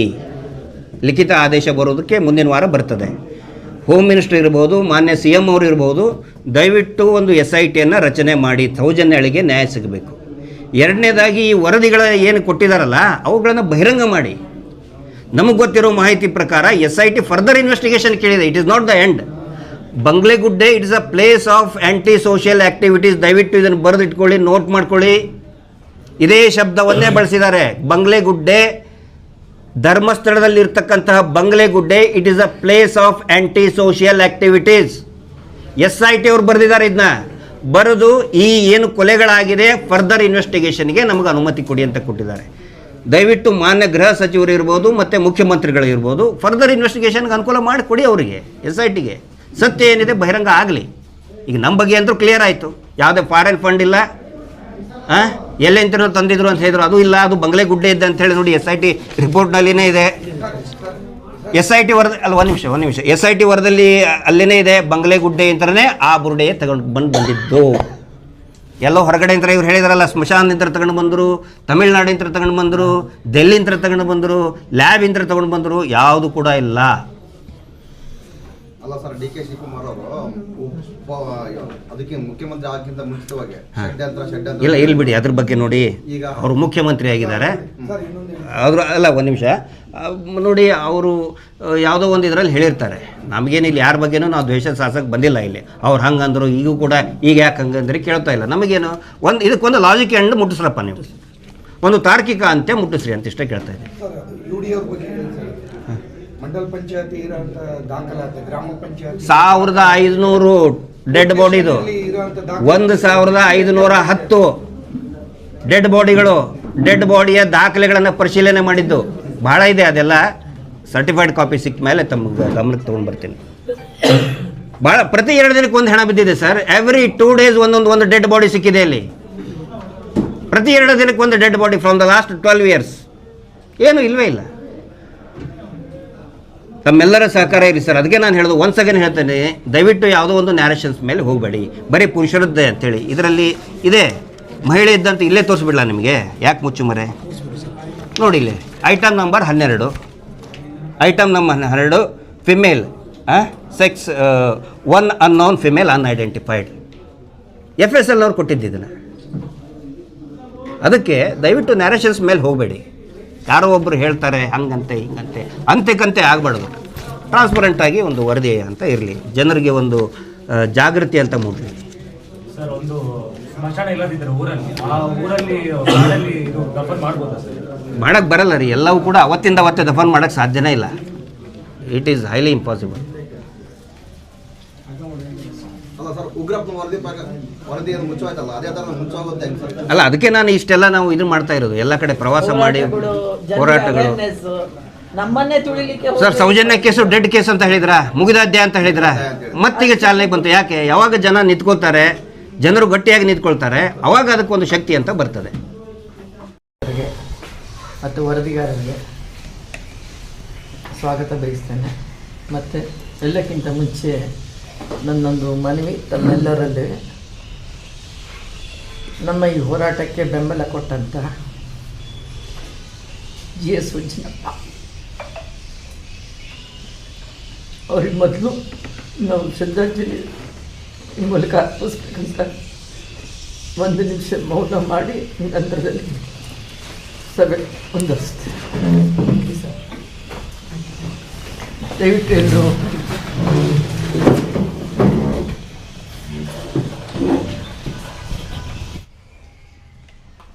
GS ಉಜ್ಜನಪ್ಪನವರು ನಮ್ಮ ಹಿರಿಯ ಪತ್ರಕರ್ತರು, ಚಿಂತಕರು, ಸಮಾಜ ಸುಧಾರಕರು ಮತ್ತು ಎಲ್ಲಕ್ಕಿಂತ ಹೆಚ್ಚಾಗಿ ದೊಡ್ಡ ಸಾಹಿತಿನೂ ಹೌದು. ಟೈಮ್ಸ್ ಆಫ್ ಇಂಡಿಯಾ ವರದಿಗಾರರಾಗಿದ್ದರು. ಅವರು ನಮ್ಮ ಸೌಜನ್ಯ ಹೋರಾಟಕ್ಕೆ ಪ್ರತಿ ಹಂತದಲ್ಲೂ ನನಗೆ ಮಾರ್ಗದರ್ಶಕರಾಗಿ ನನಗೆ ಬೆಂಬಲ ಕೊಟ್ಕೊಂಡು, ನಮ್ಮ ಜೊತೆ ಎಲ್ಲ ಒಂದು ಸ್ಟ್ರೈಕಿಗೆ ಭಾಗವಹಿಸ್ಕೊಂಡು ನಮ್ಮ ಜೊತೆ ಇದ್ದಂಥ ಉಜ್ಜನಪ್ಪ ಸರು 1-2 ತಿಂಗಳ ಹಿಂದೆ ವಿಧಿವಶರಾದರು. ಅವರ ಆತ್ಮಕ್ಕೆ ಶಾಂತಿ ಸಿಗಲಿ ಅಂತ ಹೇಳ್ತಾ ಇವತ್ತಿನ ಸಭೆನ ಮುಂದುವರಿಸ್ತೇನೆ. ಸೌಜನ್ಯ ಹೋರಾಟಗಾರರಿಗೆ ಒಂದಾದಂಥ ನಮ್ಮ ಎಲ್ಲ ಹೋರಾಟಕ್ಕೆ ಮುಂಚೂಣಿಯಲ್ಲಿರುವಂಥ ನಮ್ಮ ಹಿರಿಯರಾದಂಥ ನಮ್ಮ ಮಹೇಶಣ್ಣ ಅವ್ರಿಗೆ ನಾನು ಈ ಮೂಲಕ ಅವರ ಅನುಪಸ್ಥಿತಿಯಲ್ಲಿ ಅವ್ರಿಗೆ ನಮಸ್ಕರಿಸುತ್ತಾ, ಮತ್ತು ಈ ಒಂದು ಹೋರಾಟದಲ್ಲಿ ತಮ್ಮನ್ನೇ ತಾವು ತೊಡಗಿಸ್ಕೊಂಡು ಹೋರಾಟಕ್ಕೆ ಕಾನೂನುಬದ್ಧವಾಗಿ ಯಾವ ರೀತಿ ತಗೊಂಡು ಹೋಗಬೇಕು ಅನ್ನೋ ರೀತಿಯಲ್ಲಿ ತಮ್ಮನ್ನೇ ತಾವು ಸಮರ್ಪಿಸಿಕೊಳ್ಳುವಂಥ ಗಿರೀಶ್ ಮಟ್ಟಣ್ಣವರ್ ಸರ್ ಇದ್ದಾರೆ, ಅವ್ರಿಗೆ ಸ್ವಾಗತ ಬಯಸ್ತೇನೆ. ಮತ್ತು ಹಾಗೆ ನಮ್ಮ ಮೈಸೂರಿನಿಂದ ಬಂದಂಥ ಪ್ರಕಾಶ್ ಸರ್ ಅವ್ರಿಗೆ, ಮತ್ತು ಯೂಟ್ಯೂಬರ್ ಆದಂಥ ನಮ್ಮ ಅಭಿಷೇಕ್ ಸರ್ ತಮಗೂ, ಮತ್ತು ನಮ್ಮ ಇನ್ನೊಬ್ಬರು ಸರ್ ಬಂದಿದ್ದಾರೆ ತನುಷ್ ಅವ್ರಿಗೆ, ಮತ್ತು ವೀರೇಶು ತಿಪ್ಪೇಸ್ವಾಮಿ ಅವರು, ಮತ್ತು ನಮ್ಮ ತಮ್ಮ ಹೆಸರು ಸರ್ ನಾನು ಮರ್ತೆ, ಮಲ್ಲೇಶ್ ಅವ್ರಿಗೆ, ಎಲ್ಲರಿಗೂ ನಾನು ನಮ್ಮ ಚಿತ್ರದುರ್ಗ ಜನತೆಯ ಪರವಾಗಿ ನಿಮಗೆ ಸ್ವಾಗತ ಬಯಸ್ತೇನೆ. ಹಾಗೆಯೇ ನಮ್ಮ ಪತ್ರಿಕೋದ್ಯಮ ಮಿತ್ರರು ಮತ್ತು ಪತ್ರಿಕೆಯ ಎಲ್ಲ ಒಂದು ವರದಿಗಾರರಿಗೆ ನಾನು ನಮಸ್ಕರಿಸುತ್ತಾ, ಇವತ್ತು ನಾನು ಮೀಟಿಂಗ್ ಕರೆದಿರೋ ಉದ್ದೇಶ, ಪ್ರೆಸ್ ಮೀಟ್ ಕರೆದಿರೋ ಉದ್ದೇಶ, ನನ್ನ ಮೇಲೆ ಚಿನ್ನಯ್ಯ ಅನ್ನೋ ವ್ಯಕ್ತಿ ಸೌಜನ್ಯ ಕೇಸಲ್ಲಿ ಆತ ತಾನೇ ಬಂದು ಸರೆಂಡರ್ ಆಗಿ ಆರೋಪಿ ಅಂತ ಹೇಳಿಕೊಂಡು ನಾನು ಕಣ್ಣಾರೆ ಕಂಡಿದ್ದೀನಿ ಅಂಥೇಳಿ ಪೊಲೀಸ್ ಇಲಾಖೆಗೆ ತನ್ನನ್ನೇ ತಾನು SITಯಲ್ಲಿ ಸರೆಂಡರ್ ಆದಂಥ ವ್ಯಕ್ತಿ ನನ್ನ ಮೇಲೆ ಆರೋಪ ಮಾಡಿ 200 ಕೋಟಿ ಹಗರಣ ನಾನು ಫಂಡಿಂಗ್ ಮಾಡಿದ್ದೀನಿ ಅಂತ ಹೇಳಿ ಅದು ಯಾರು 5 ಜನರ ಮೇಲೆ ಆರೋಪ ಮಾಡಿದರು. ಮೊದಲನೇದಾಗಿ ಮಹೇಶಣ್ಣ, ಗಿರೀಶ್ ಮಟ್ಟಣ್ಣನವರ್, ಮತ್ತು ಜಯಂತ್ ಟಿ ಹಾಗೂ ವಿಠ್ಠಲ್ ಗೌಡ, ದನ್ನ ಪ್ರಕಾಶ್ ರೈ, ರಮಾ ನಾಗರಾಜ್. ನಾನು ಇಲ್ಲಿ ಧರ್ಮಸ್ಥಳದ ಒಂದು ಸಂಘದ ಒಂದು ಕೆಲಸಕ್ಕೆ ನಾನು ಮಾಡಿದ್ದ ಕೆಲಸಕ್ಕೆ ಇವರೆಲ್ಲ ಬಿಟ್ಟರು, ಎಲ್ಲ 5 ಜನರನ್ನು ಟಾರ್ಗೆಟ್ ಮಾಡಿಕೊಂಡು ಏನೂ ಇಲ್ಲ, ಸುಖ ಸುಮ್ಮನೆ ಅವರು ತಮ್ಮ ಒಂದು ಬೇಳೆಕಾಳು ಬೇಯಿಸ್ಕೊಳ್ಳಿಕ್ಕೆ ಯಾರ್ಯಾರು ಹೋರಾಟಗಾರರಿದ್ದಾರೆ ಎಲ್ಲರ ಮೇಲೆ ಒಂದು ಅಲಿಗೇಷನ್ ಮಾಡೋದು ಇದು ಮಾಡ್ಕೊಂಡು ಬಂದರು. ಅದೇ ರೀತಿ 5 ಜನದ ಮೇಲೆ ಅಲಿಗೇಷನ್ ಮಾಡಿ ನಾನು ನನ್ನ ಒಂದು ಅಕೌಂಟಿಂದ ಏನು ಅವರ ಹೆಂಡತಿ ಅಕೌಂಟಿಗೆ ದುಡ್ಡು ಹಾಕಿದ್ದೀನಿ ಅಂತೇಳಿ ಆರೋಪ ಮಾಡಿದರು. ಅದು ಮಾಧ್ಯಮದಲ್ಲೆಲ್ಲ ಬಂತು. ಅದು ನನಗೆ ಖೇದ ಆಯಿತು. ಯಾಕಂದರೆ 200 ಕೋಟಿಗೆ ಎಷ್ಟು ಸೊನ್ನೆ ಅಂತ ಗೊತ್ತಿಲ್ಲದವಳು ನಾನು ಹೋರಾಟ ಅಷ್ಟೇ ಹೊರತು ಕಾನೂನುಬದ್ಧವಾಗಿ ಇಲಾಖೆ ಜೊತೆ ನಾನು ಇಷ್ಟು ವರ್ಷ ಕೆಲಸ ಮಾಡ್ಕೊಂಡ್ಬಂದಿದ್ದೀನಿ. ಚಿತ್ರದುರ್ಗದಲ್ಲೆಲ್ಲ ಈ ರಾಜ್ಯ ಮಟ್ಟದಲ್ಲೇ ಅಂತಾರಾಜ್ಯ ಮಟ್ಟದಲ್ಲೂ ನಾನು ನನ್ನ ಒಂದು ಕೆಲಸ ನಿರ್ವಹಿಸಿದ್ದೇನೆ. ಅದು ನಾನು ಹೆಮ್ಮೆಯಿಂದ ಹೇಳ್ತೇನೆ. ಆದರೆ ಎಲ್ಲೇ ಆದ್ರೂ ನಾವು ಇಂಥಕ್ಕೆ ಧರ್ಮಸ್ಥಳಕ್ಕೆ ಅಪಪ್ರಚಾರ ಬರುತ್ತೆ ಅಂದರೆ, ಧರ್ಮಸ್ಥಳ ಅದು ಊರು ಸ್ವಾಮಿ, ಅದು ಧರ್ಮಸ್ಥಳ ಕ್ಷೇತ್ರದ ಬಗ್ಗೆ ಯಾರು ಮಾತಾಡೋ ಹಕ್ಕಿಲ್ಲ, ಅವ್ರಿಗೂ ಇಲ್ಲ, ನನಗೂ ಇಲ್ಲ, ಮತ್ತೊಬ್ಬರಿಗೂ ಇಲ್ಲ. ನಾವು ಅದ್ರ ಬಗ್ಗೆ ನಾವು ಯಾರೂ ಮಾತಾಡ್ತಾ ಇಲ್ಲ. ಅದನ್ನು ಎಲ್ಲರೂ ಅರ್ಥ ಮಾಡ್ಕೊಳ್ಬೇಕು. ಅದು ನಾವು ಧರ್ಮಸ್ಥಳ ಅದು ನೇಮ್ ಆಫ್ ದ ಪ್ಲೇಸ್ ಅಷ್ಟೇ. ಆ ನೇಮ್ ಆಫ್ ದ ಪ್ಲೇಸ್ನ ನಾನು ಚಿತ್ರದುರ್ಗ ಅಂದೆ ನಾನು ಬೇರೆ ಊರು ಅನ್ನೋಕ್ಕಾಗತ್ತಾ? ಇಲ್ಲ. ಸೊ ಹಾಗೆ ನಾವು ಧರ್ಮಸ್ಥಳನ ಅದು ಒಂದು ಊರು ಅಷ್ಟೇ, ಅದು ಬಿಟ್ಟು ಬೇರೆ ಏನಿಲ್ಲ. ಅದನ್ನು ಇವರು ವೈಭೀಕರಿಸಿ ಅದನ್ನು ಕ್ಷೇತ್ರಕ್ಕೆ ಅಗೌರವ ತೋರಿಸ್ತಾರೆ ಅಂತ ಹೇಳಿ ಅದಕ್ಕೆ ನಾನು ಫಂಡಿಂಗ್ ಕೊಡ್ತಿದ್ದೀನಿ 200 ಕೋಟಿ ಅಂತ ಹೇಳ್ತಾರೆ. ನನಗೆ ಸ್ವಾಮಿ, ನನಗೆ 200 ಕೋಟಿ ಅಲ್ಲ, ಕೋಟಿಗೆ ಎಷ್ಟು ಸೊನ್ನೆ ಅನ್ನೋದೇ ಗೊತ್ತಿಲ್ಲ. ಅಂಥದ್ರಲ್ಲಿ ನನ್ನ ATM ಕಾರ್ಡಿಂದ ದುಡ್ಡು ಹೋಗಿದೆ ಅಂತ ಹೇಳಿ ಅವ್ರ ಹೆಂಡತಿಗೆ ನಾನು ಹಾಕಿದ್ದೀನಿ ಅಂತ ಚಿನ್ನಯ್ಯ ಆರೋಪ ಮಾಡ್ತಾರೆ. ಆರೋಪ ಮಾಡೋದಿರಲಿ, ನಾನು ಕೋರ್ಟಲ್ಲಿ ಅದನ್ನು ಸಾಬೀತುಪಡಿಸ್ತೀನಿ ಅಂತ ಹೇಳಿದವರು. ನಾನು ಅವರು ಇದಕ್ಕೆ ನಾನು ನಿಮಗೆ ಪ್ರತಿಕ್ರಿಯೆ ಕೊಟ್ಟಿದ್ದೆ. ಯಾಕಂದರೆ ಇದು ಸುಳ್ಳು ಆರೋಪ, ನಾನೇನು ಮಾಡಿಲ್ಲ, ನಾನು ಯಾರಿಗೂ ಹೆದರೋ ಅವಶ್ಯಕತೆ ಇಲ್ಲ. ನಾನು ಸರಿ ಇದ್ದಾಗ ನಾನು ಇನ್ನೊಬ್ರಿಗೆ ಹೆದರೋ ಅವಶ್ಯಕತೆ ಇಲ್ಲ. ಆಮೇಲೆ ಇದು ಆಗಲಿಕ್ಕೆ ಇನ್ನೂ ಒಂದು ಮುಖ್ಯ ಕಾರಣ ಏನಂದರೆ, SKRDPದು ನಾನು ನಿರಂತರವಾಗಿ ಹೋರಾಟ ಮಾಡ್ತಾಯಿದ್ದೀನಿ. ಅದು ಯಾಕೆ ಅಂದರೆ, ಅದು ಅವರು against to the RBI rules and regulations they are going. ಆಮೇಲೆ ನಮ್ಮ ಹೆಣ್ಣುಮಕ್ಕಳನ್ನ ಬೀದಿಗೆ ತಂದು ಗ್ರಾಮಾಭಿವೃದ್ಧಿ ಸಂಘ ಅಂತ ಹೇಳಿ ಮಾಡಿ, ಆ ಗ್ರಾಮಾಭಿವೃದ್ಧಿ ಸಂಘದಿಂದ ನಮ್ಮ ಹೆಣ್ಣುಮಕ್ಕಳು ಬೀದಿಗೆ ಬಂದಿದ್ದಾರೆ. ಇಲ್ಲಿ ಬಿಟ್ಬಿಡಿ, ಸಿಟಿಲಲ್ಲ, ಹಳ್ಳಿಗಳಲ್ಲಿ ರಿಮೋಟ್ ಏರಿಯಾದಲ್ಲಿ ಎಷ್ಟು ಮಾನ ಇಚ್ಛೆ ಮಾತಾಡಿ ಅವ್ರಿಗೆ ತೇಜೋವಧೆ ಮಾಡಿ ಅವ್ರಿಗೆ ಅಗೌರವವಾಗಿ ನಡ್ಕೊಳ್ಳೋವಂಥ ಈ SKRDP ಆಫೀಸರ್ಸ್ ಏನಂತ ಮಾಡ್ಕೊಂಡಿದ್ದಾರೆ ಅವ್ರುಗಳು ಮಾಡಿ ನಮ್ಮ ಹೆಣ್ಮಕ್ಳು ಇವತ್ತು ಬೀದಿಗೆ ಬಂದು they are going for the ಪ್ರಾಸ್ಟಿಟ್ಯೂಷನ್ಗೆ ಹೋಗ್ತಿದ್ದಾರೆ. ಅದು ಒಂದು ನಮಗೆ ಕಳವಳ. ಯಾಕಂದರೆ ಒಂದು ಹೆಣ್ಣು ತನ್ನದೇ ಒಂದು ಮರ್ಯಾದೆ ಬದುಕು ಜೀವನ ಮಾಡುವಂಥ ಮಹಿಳೆಯರು ಇವತ್ತು ಈ ಮಟ್ಟಕ್ಕೆ ಹೋಗ್ತಾರೆ ಅಂದರೆ ಅಸಹಾಯಕತೆ. Economically they are backward, economically they are helpless. ಅದೆಲ್ಲವನ್ನು ಉಪಯೋಗ ತಗೊಂಡು ಇವ್ರುಗಳು ಈ ರೀತಿ ಮಾಡಿದ್ರೆ ಅದು ಸಾಲ ಅವ್ರು ಕೇಳಲ್ಲ, ಇವರೇ ಹೋಗಿ ಕೊಡ್ತಾರೆ. ಕೊಟ್ಟ ಮೇಲೆ ಆ ಸಾಲನ ಹೇಗೆ ರಿಕವರ್ ಮಾಡಬೇಕು? Through bank only they have to know. ಸಾಲ ಕೊಡಬೇಕಾದ್ರೆ ಬ್ಯಾಂಕಿಂದ ಕೊಡ್ತಾರೆ, ರಿಕವರಿ ಮಾಡಬೇಕಾದ್ರೆ ದಿಲ್ ಗೋ ಪರ್ಸ್ನಲಿ.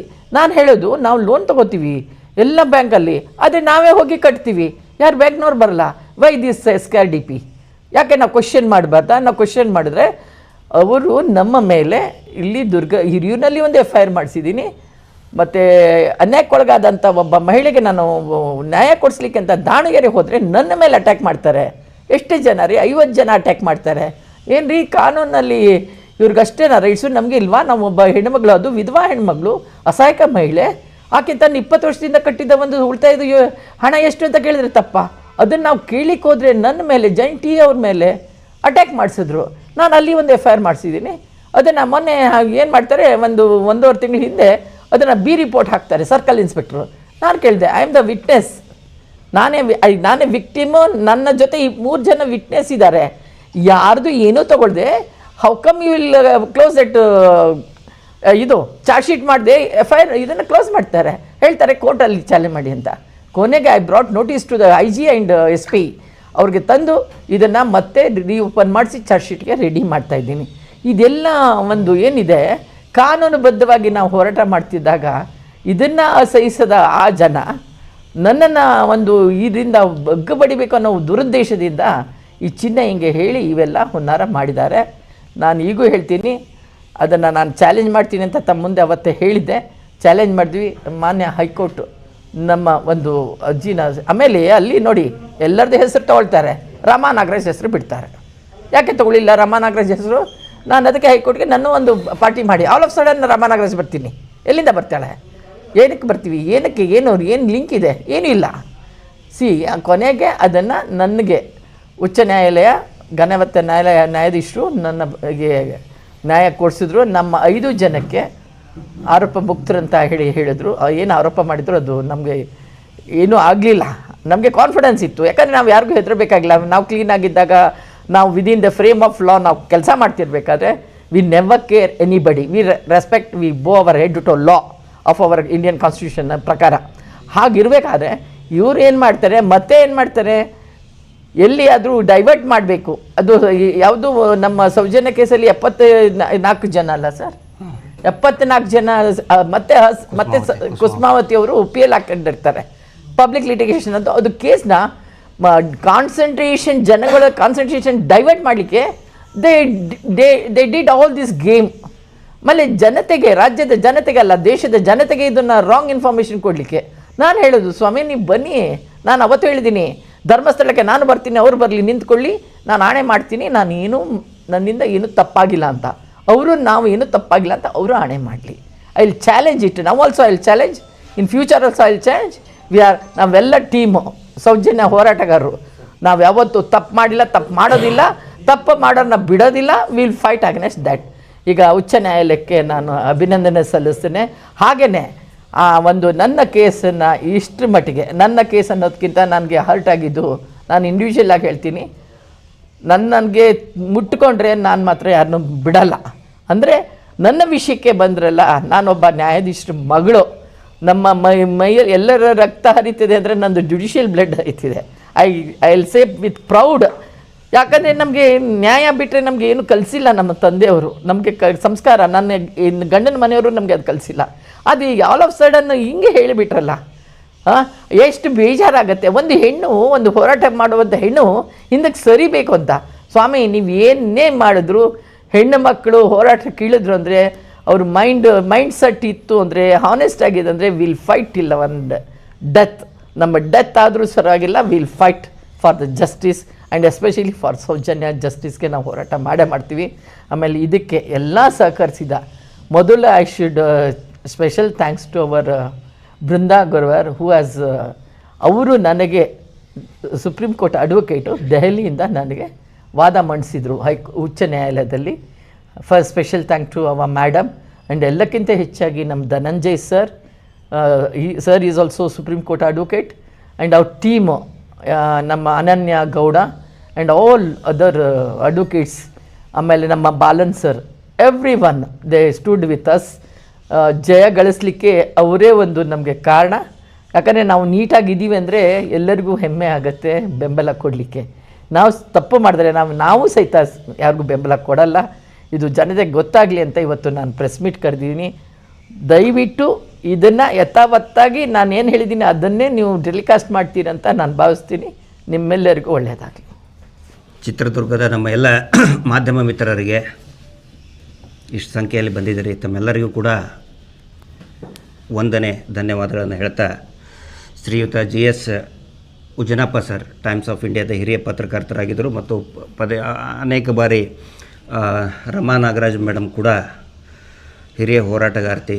ಅವ್ರು ಹೇಳ್ತಾಯಿದ್ರು ಉಜನಪ್ಪ ಅವ್ರ ಬಗ್ಗೆ ಮತ್ತು ಹಿರಿಯ ಪತ್ರಕರ್ತರ ಬಗ್ಗೆ. ನಾನು ಕೂಡ ಸಾಮಾಜಿಕ ಜೀವನ ಪ್ರಾರಂಭ ಮಾಡಿದಾಗ ಅವರೆಲ್ಲ ಹಳೆ ತಲೆಮಾರಿನ ಪತ್ರಕರ್ತರು, ಅವರು ನಮಗೆ ಬುದ್ಧಿ ಹೇಳ್ತಾಯಿದ್ರು.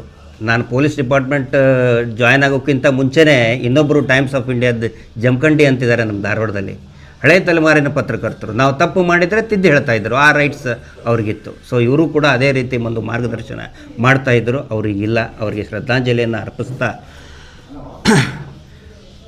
ಹಿರಿಯ ಹೋರಾಟಗಾರ್ತಿ ರಮಾ ನಾಗರಾಜ್ ಮೇಡಮು ಮೊದಲೇ ಮಂಡ್ಯದ ಗೌಡ್ತಿ ಬಂದು ಅವರು ಕೆಲಸ ಮಾಡೋದು ಒನಕೆ ಓಬವ್ವನ ಊರಿನಲ್ಲಿ, ಆ ಮಣ್ಣಿನಲ್ಲಿ. ಮೇಲಾಗಿ ಒಬ್ಬ ಪ್ರಾಮಾಣಿಕತೆಯನ್ನು ಮೆರೆದಂತಹ ನ್ಯಾಯಾಧೀಶರ ಮಗಳು. ಇನ್ನು ಸ್ವಾಭಿಮಾನಕ್ಕೆ ಪೆಟ್ಟು ಬಿದ್ದರೆ ಸುಮ್ಮನೆ ಕೂತ್ಕೊಳ್ತಾರಾ? ನಮಗೆ ಅನಿಸ್ಕೊಂಡು ರೂಢ ಆಗಿಬಿಟ್ಟಿದೆ. ಬೈಸ್ಕೊಂಡು, ಅವಮಾನ ಮಾಡಿಸ್ಕೊಂಡು, ಕೆಟ್ಟದಾಗಿ ಟ್ರೋಲ್ ಮಾಡಿಸ್ಕೊಂಡು, ಕಮೆಂಟಲ್ಲಿ ಅಮ್ಮ ಅಕ್ಕ ಅಂತ ಬೈಸ್ಕೊಂಡು ರೂಢ ಆಗಿಬಿಟ್ಟಿದೆ. ಪಾಪ ಅವ್ರಿಗೆ ಎಷ್ಟೋ ಅವತ್ತಿನ ದಿನ ಹತ್ತಿದ್ದಾರೆ ಫೋನ್ ಮಾಡಿ ಅಂತ ಹೇಳಿದರೆ, ಇಲ್ಲಿ ದಾವಣಗೆರೆಯಲ್ಲಿ ಅಕ್ರಮ ಮೀಟರ್ ಬಡ್ಡಿ ದಂಧೆ, ಮಂಜುನಾಥ ಸ್ವಾಮಿ ಹೆಸರ ಫೋಟೋನ ಮುಂದಿಟ್ಟುಕೊಂಡು ಇಡೀ ರಾಜ್ಯಾದ್ಯಂತ ಏನು ನಡೀತಾ ಇದೆ ಅದರ ವಿರುದ್ಧ ನಾವು ಕೂಡ ಹೋಗಿದ್ವಿ. ಅಲ್ಲಿ ರಮಾ ನಾಗರಾಜ್ ಮೇಡಮ್ ಅವರು ಮುಂಚೂಣಿಯಲ್ಲಿದ್ದಂಥವ್ರು. ಅವ್ರನ್ನೇನಾದರೂ ಮಾನಸಿಕ ಕಿರುಕುಳ ಕೊಡಬೇಕು.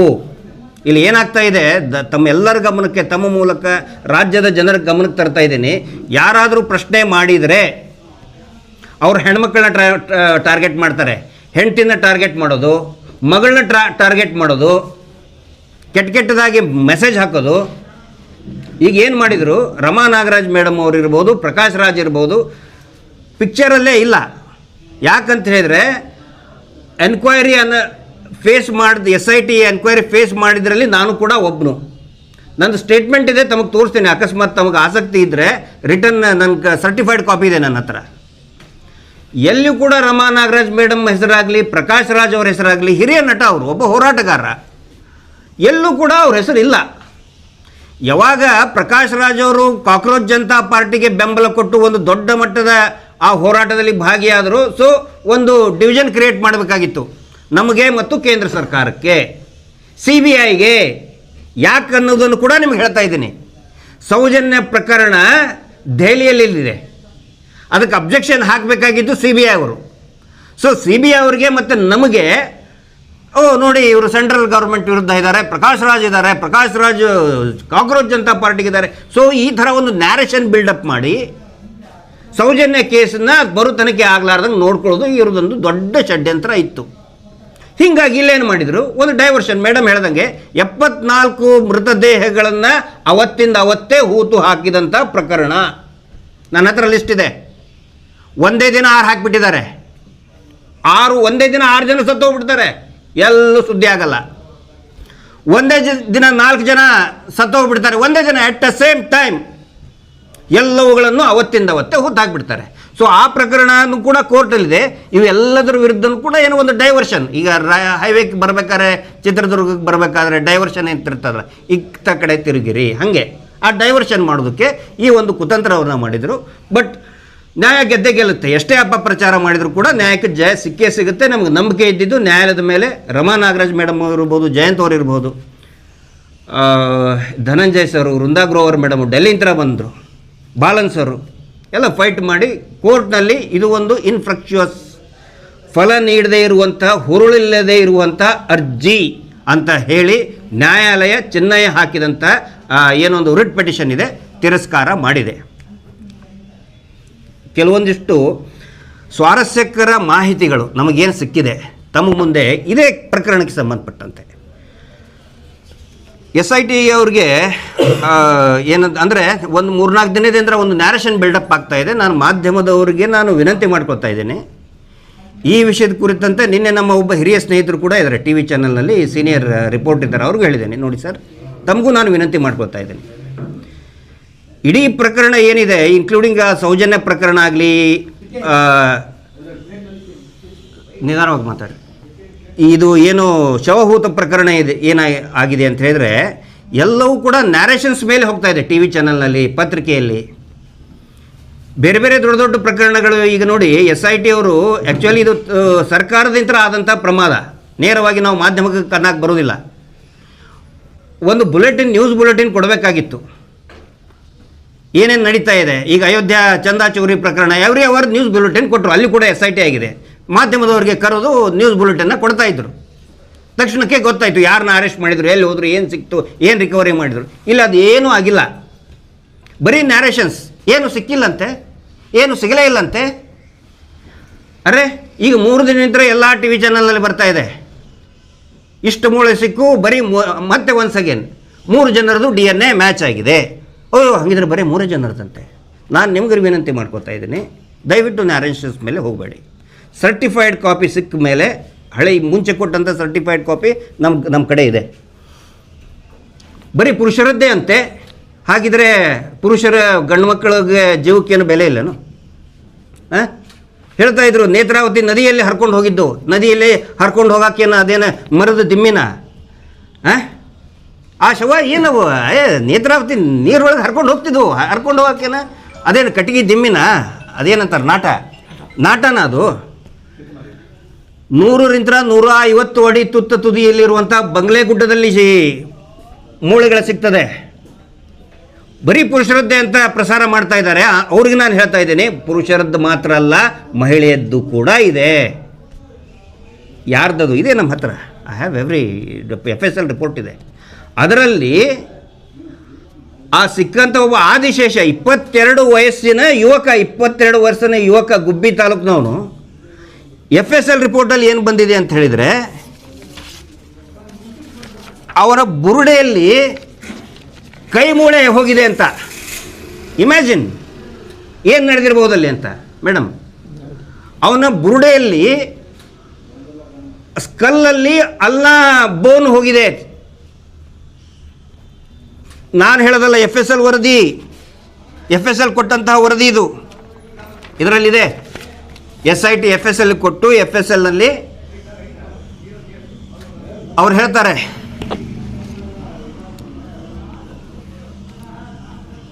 ಅಲ್ಲ ಇನ್ಸರ್ಟೆಡ್ ಇನ್ ದ ಸ್ಕಲ್. ಅಲ್ಲ ಅಂತ ಹೇಳಿದರೆ ಕೈ ಮೂಳೆಯನ್ನು ತಲೆ ಬುರುಡೆ ಒಳಗೆ ಇನ್ಸರ್ಟ್ ಮಾಡಿದಂಥ ಸ್ಥಿತಿ ಒಳಗೆ ಸಿಕ್ಕಿದ್ದು ಅಂತ ಹೇಳ್ತಾರೆ. ಇದರ ಅರ್ಥ ಏನು? ಅದು 22 ವರ್ಷದ ಹುಡುಗ. ಆಮೇಲೆ ಇದೇ FSLನವ್ರು ಹೇಳ್ತಾರೆ,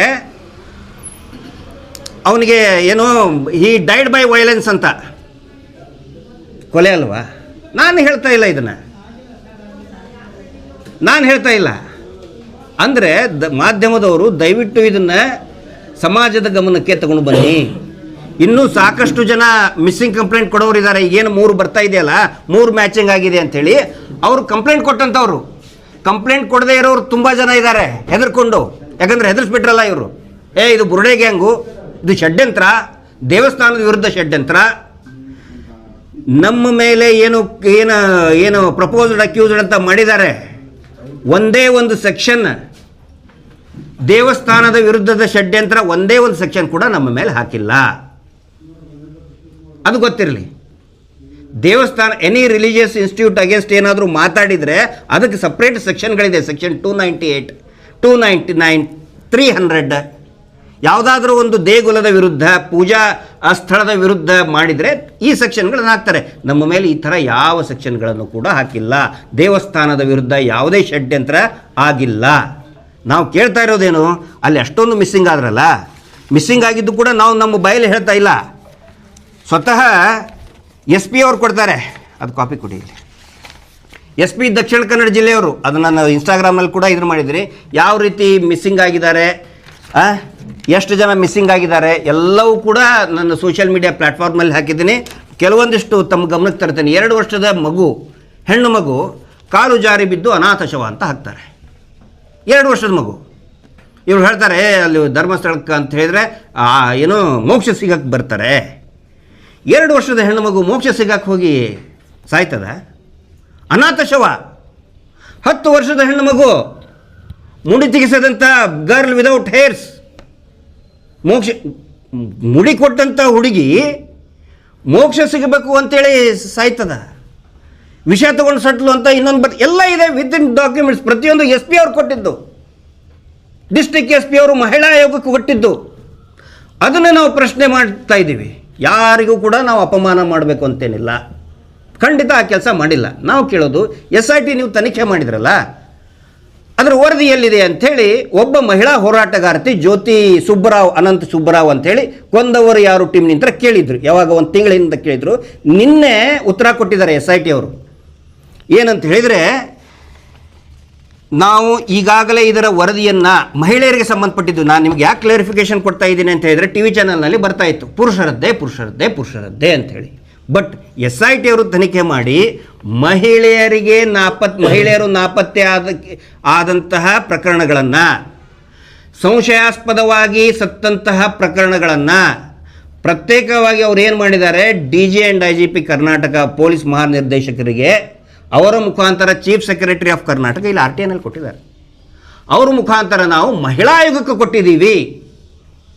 ಮಹಿಳಾ ಆಯೋಗಕ್ಕೆ ಒಂದು ಅಂದರೆ it's a quasi judicial power ಇದೆ ಅದಕ್ಕೆ. ಅಲ್ಲಿಂದ ನೀವು ವರದಿ ತಗೊಳ್ಳಿ ಅಂತ ನಾನು ಕೇಳೋದು ಒಂದೇ, ನೀವು ಅದನ್ನು ಯಾಕೆ ಮುಚ್ಚಿಟ್ಕೊಂಡಿದ್ದೀರಿ ಸರ್ಕಾರ? 6 ತಿಂಗಳಾಯಿತು ಕೊಟ್ಟು ಅವರು. 6 ತಿಂಗಳಿಂದ ಎಷ್ಟು ಹೆಣ್ಮಕ್ಳು ಕಾಣೆ ಆದರು, ಯಾವ ರೀತಿ ಕೊಲೆ ಆದರು, ಯಾವ ರೀತಿ ಸತ್ತಿದ್ದಾರೆ, ಸಹಜನೋ ಅಸಹಜನೋ ಕೊಲೆನೋ,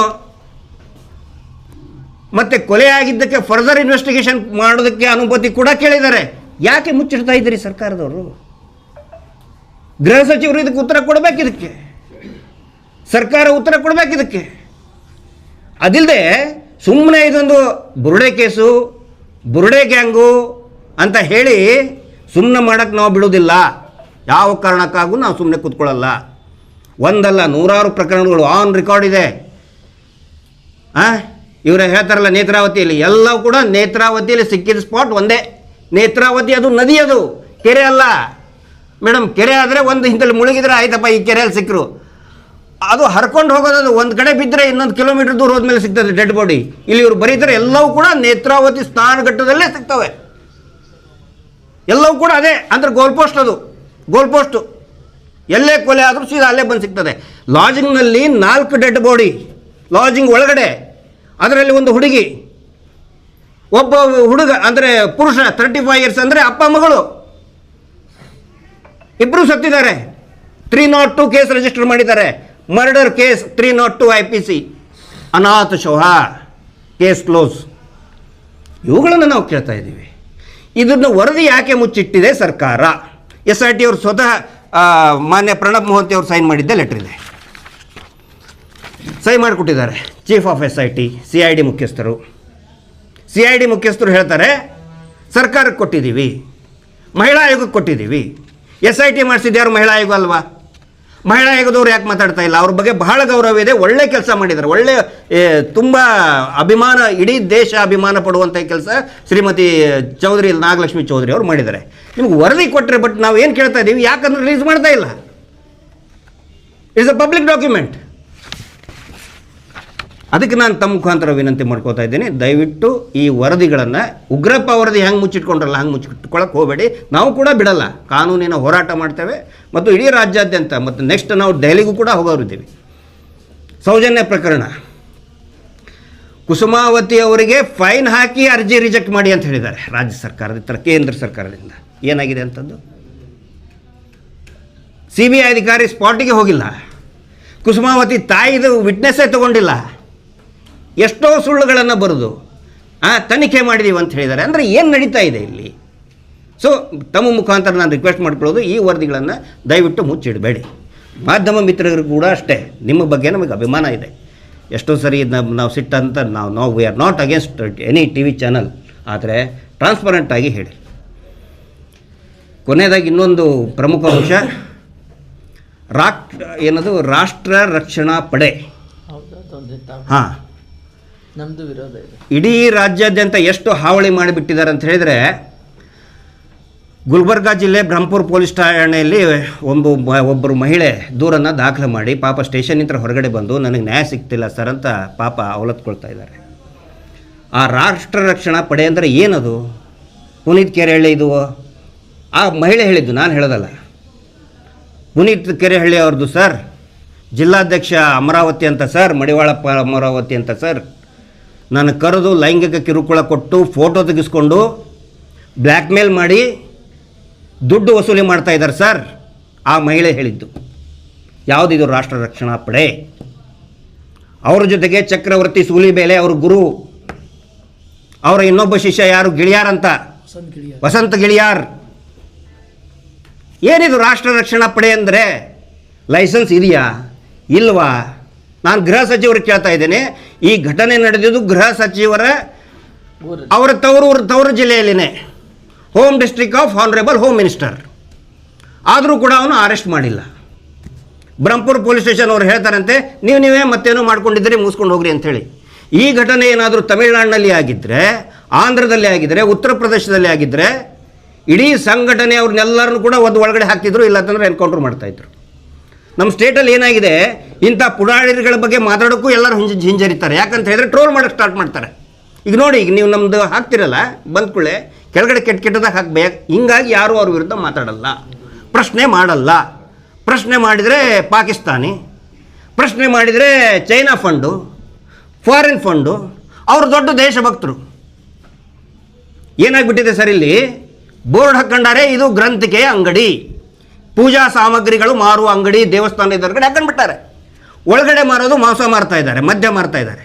ಕೇಳಿಬಿಟ್ರೆ ಬೈತಾರೆ, ಗ್ರಂಥಿಕೆ ಅಂಗಡಿ ನಮ್ಮದು, ರಾಷ್ಟ್ರ ರಕ್ಷಣಾ ಪಡೆ, ಧರ್ಮ ರಕ್ಷಣೆ, ಬೋರ್ಡ್ ಹಾಕಿದ್ದು ಧರ್ಮ ರಕ್ಷಣೆ, ರಾಷ್ಟ್ರ ರಕ್ಷಣಾ ಪಡೆ. ಒಳಗಡೆ ಮಾಡೋದು ಹುಡುಗಿಯರನ್ನ ಬ್ಲ್ಯಾಕ್ ಮೇಲ್ ಮಾಡೋದು. ಪಾಪ ಅವಳು ಹೇಳ್ತಾಳೆ, ಬಾತ್ರೂಮಲ್ಲಿ ಹೋಗಿರೋದು ವಿಡಿಯೋ ಎಲ್ಲ ಮಾಡಿಕೊಂಡು ಬ್ಲ್ಯಾಕ್ ಮೇಲ್ ಮಾಡ್ತಾ ಇದ್ದಾನೆ ಅವನು, ಪುನೀತ್ ಕೆರೆಹಳ್ಳಿ. ಮತ್ತು ಅವನು ಜಿಲ್ಲಾಧ್ಯಕ್ಷರು ನೌಕರಿ ಕೊಡಿಸ್ತೀನಿ ಅಂತ ಹೇಳಿ ದುಡ್ಡು ಇಸ್ಕೊಳ್ಳೋದು, ದುಡ್ಡು ನೌಕರಿನೇ ಕೊಡಿಸಲ್ಲ. ಇವ್ರು ಯಾರ್ರೀ? ರಿಜಿಸ್ಟರ್ ಆಗಿದೆಯಾ ಇಲ್ಲ, ಯಾರೂ ಕೇಳೋಕ್ಕೆ ತಯಾರಿಲ್ಲ.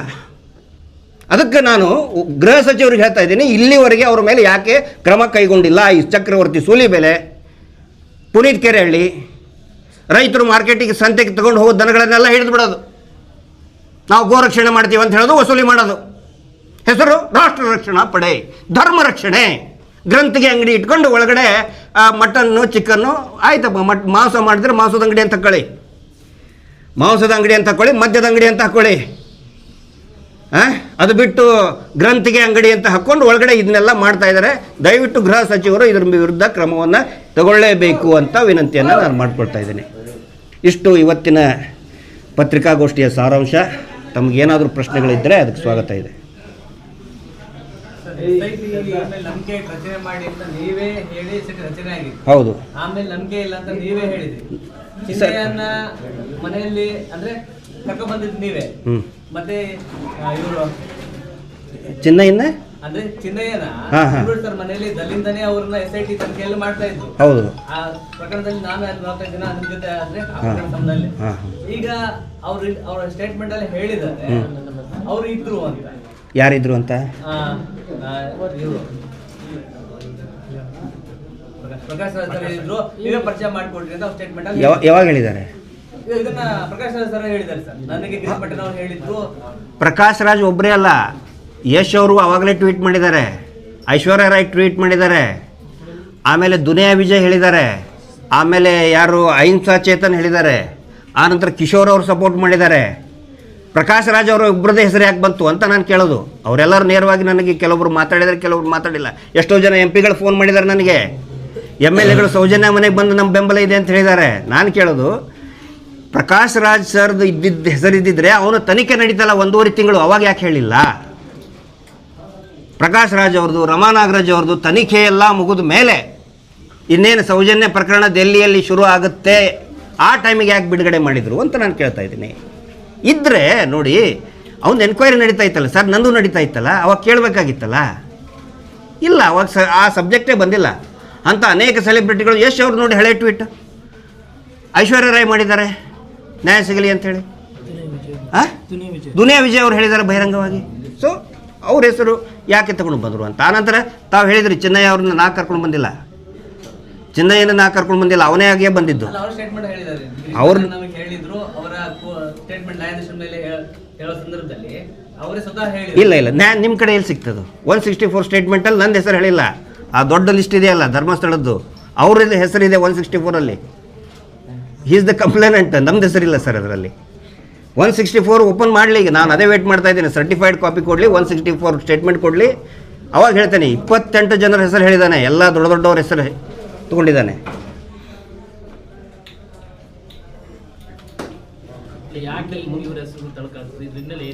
ಹೇಳಿದ್ರಲ್ಲ, ಇಲ್ಲಿ ದಾವಣಗೆರೆಯಲ್ಲಿ SKDRDP ಅಗೇನ್ಸ್ ಕಂಪ್ಲೇಂಟ್ ಕೊಟ್ಟರು. ಇವತ್ತಿಗೂ ಕೂಡ ಅದು FIR ಜಾರಿಯಲ್ಲಿದೆ, ತನಿಖೆ ಇದೆ. ಏನಂದರೆ ಏನಾದರೂ ಮಾಡಿ ಹಿಂಗೆ ಹೇಳಿಬಿಟ್ರೆ ಏನಾಗುತ್ತೆ ಸರ್, ಮಿಡಲ್ ಕ್ಲಾಸು ಮತ್ತು ಗೌರವಸ್ಥರು, ಅಣ್ಣ ತಮ್ಮ, ಅವರು ಬೀಗರು ನೆಂಟರು ಬಯಕ್ಕೆ ಸ್ಟಾರ್ಟ್ ಮಾಡ್ತಾರೆ. TVಯಲ್ಲಿ ಬರ್ತಾ ಇದೆ ನಿಂದು, ಯಾಕೆ ಬೇಕು ನಿನಗೆಲ್ಲ? ನನಗೂ ಹೇಳಿದ್ದಾರೆ, ನಮ್ಮ ರಿಲೇಟಿವ್ಸ್ ಹೇಳಿದ್ದಾರೆ, ಗಿರೀಶ್ ಅದಕ್ಕೆ ಬಗ್ಗೆ ನಿನಗೆ ಇಂಥವೆಲ್ಲ TVಯಲ್ಲಿ ಬರ್ತಾ ಇದ್ರು ನೋಡಿ, ನೀ ಬುರುಡೆ ಗ್ಯಾಂಗ್ ಅಂತ ಇದ್ದಾರೆ ನಿನಗಂತೇಳಿ.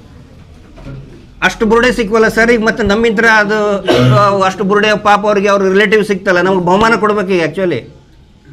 ಅಷ್ಟು ಇದನ್ನು ಸಿಕ್ಕುವ ಅವರಿಗೆ ಈಗ ಅವ್ರಿಗೆ ಅಂತ್ಯ ಸಂಸ್ಕಾರ ಮಾಡೋಕ್ಕೆ ಅನುಕೂಲ ಆಯ್ತು ಈಗ. ಸೊ ಆ ಒಂದು ಸ್ಟ್ರಾಟಜಿ ರಾಷ್ಟ್ರಕವಿ ಕುವೆಂಪು ಅವರಿಗೆ ಬಿಟ್ಟಿಲ್ಲ. 1936 ರಾಷ್ಟ್ರಕವಿ ಕುವೆಂಪು ಅವ್ರ ಮೇಲೇ ಕೇಸ್ ಹಾಕಿದ್ದಾರೆ.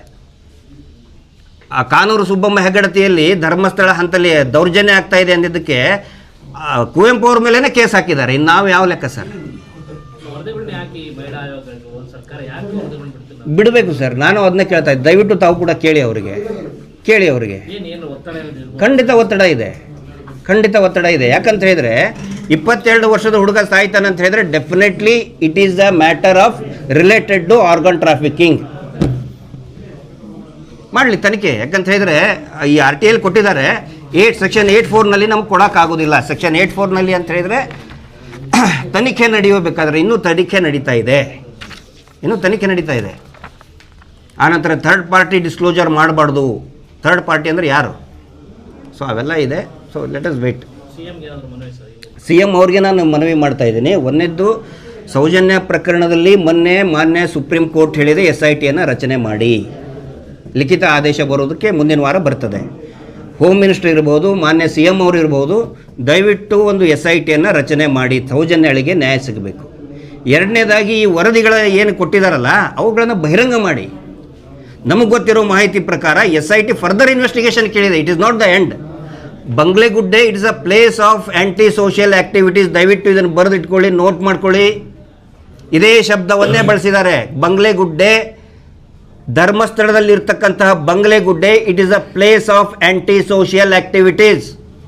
SIT ಅವರು ಬರೆದಿದ್ದಾರೆ. ಇದನ್ನ ಬರೆದು ಈ ಏನು ಕೊಲೆಗಳಾಗಿದೆ ಫರ್ದರ್ ಇನ್ವೆಸ್ಟಿಗೇಷನ್ಗೆ ನಮಗೆ ಅನುಮತಿ ಕೊಡಿ ಅಂತ ಕೊಟ್ಟಿದ್ದಾರೆ. ದಯವಿಟ್ಟು ಮಾನ್ಯ ಗೃಹ ಸಚಿವರು ಇರ್ಬೋದು ಮತ್ತು ಮುಖ್ಯಮಂತ್ರಿಗಳು ಇರ್ಬೋದು ಫರ್ದರ್ ಇನ್ವೆಸ್ಟಿಗೇಷನ್ಗೆ ಅನುಕೂಲ ಮಾಡಿಕೊಡಿ ಅವರಿಗೆ, SITಗೆ. ಸತ್ಯ ಏನಿದೆ ಬಹಿರಂಗ ಆಗಲಿ. ಈಗ ನಮ್ಮ ಬಗ್ಗೆ ಅಂತೂ ಕ್ಲಿಯರ್ ಆಯಿತು. ಯಾವುದೇ ಫಾರಿನ್ ಫಂಡ್ ಇಲ್ಲ, ಎಲ್ಲೆಂತನೋ ತಂದಿದ್ರು ಅಂತ ಹೇಳಿದ್ರು, ಅದು ಇಲ್ಲ, ಅದು ಬಂಗ್ಲೆಗುಡ್ಡೆ ಇದ್ದೆ ಅಂತ ಹೇಳಿ ನೋಡಿ SIT ರಿಪೋರ್ಟ್ನಲ್ಲಿನೇ ಇದೆ.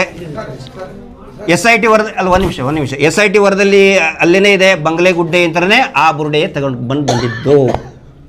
ಎಲ್ಲೋ ಹೊರಗಡೆ ಅಂತ ಇವ್ರು ಹೇಳಿದಾರಲ್ಲ, ಸ್ಮಶಾನದಿಂದ ತಗೊಂಡು ಬಂದರು, ತಮಿಳ್ನಾಡಿಂದ ತಗೊಂಡು ಬಂದರು, ಡೆಲ್ಲಿ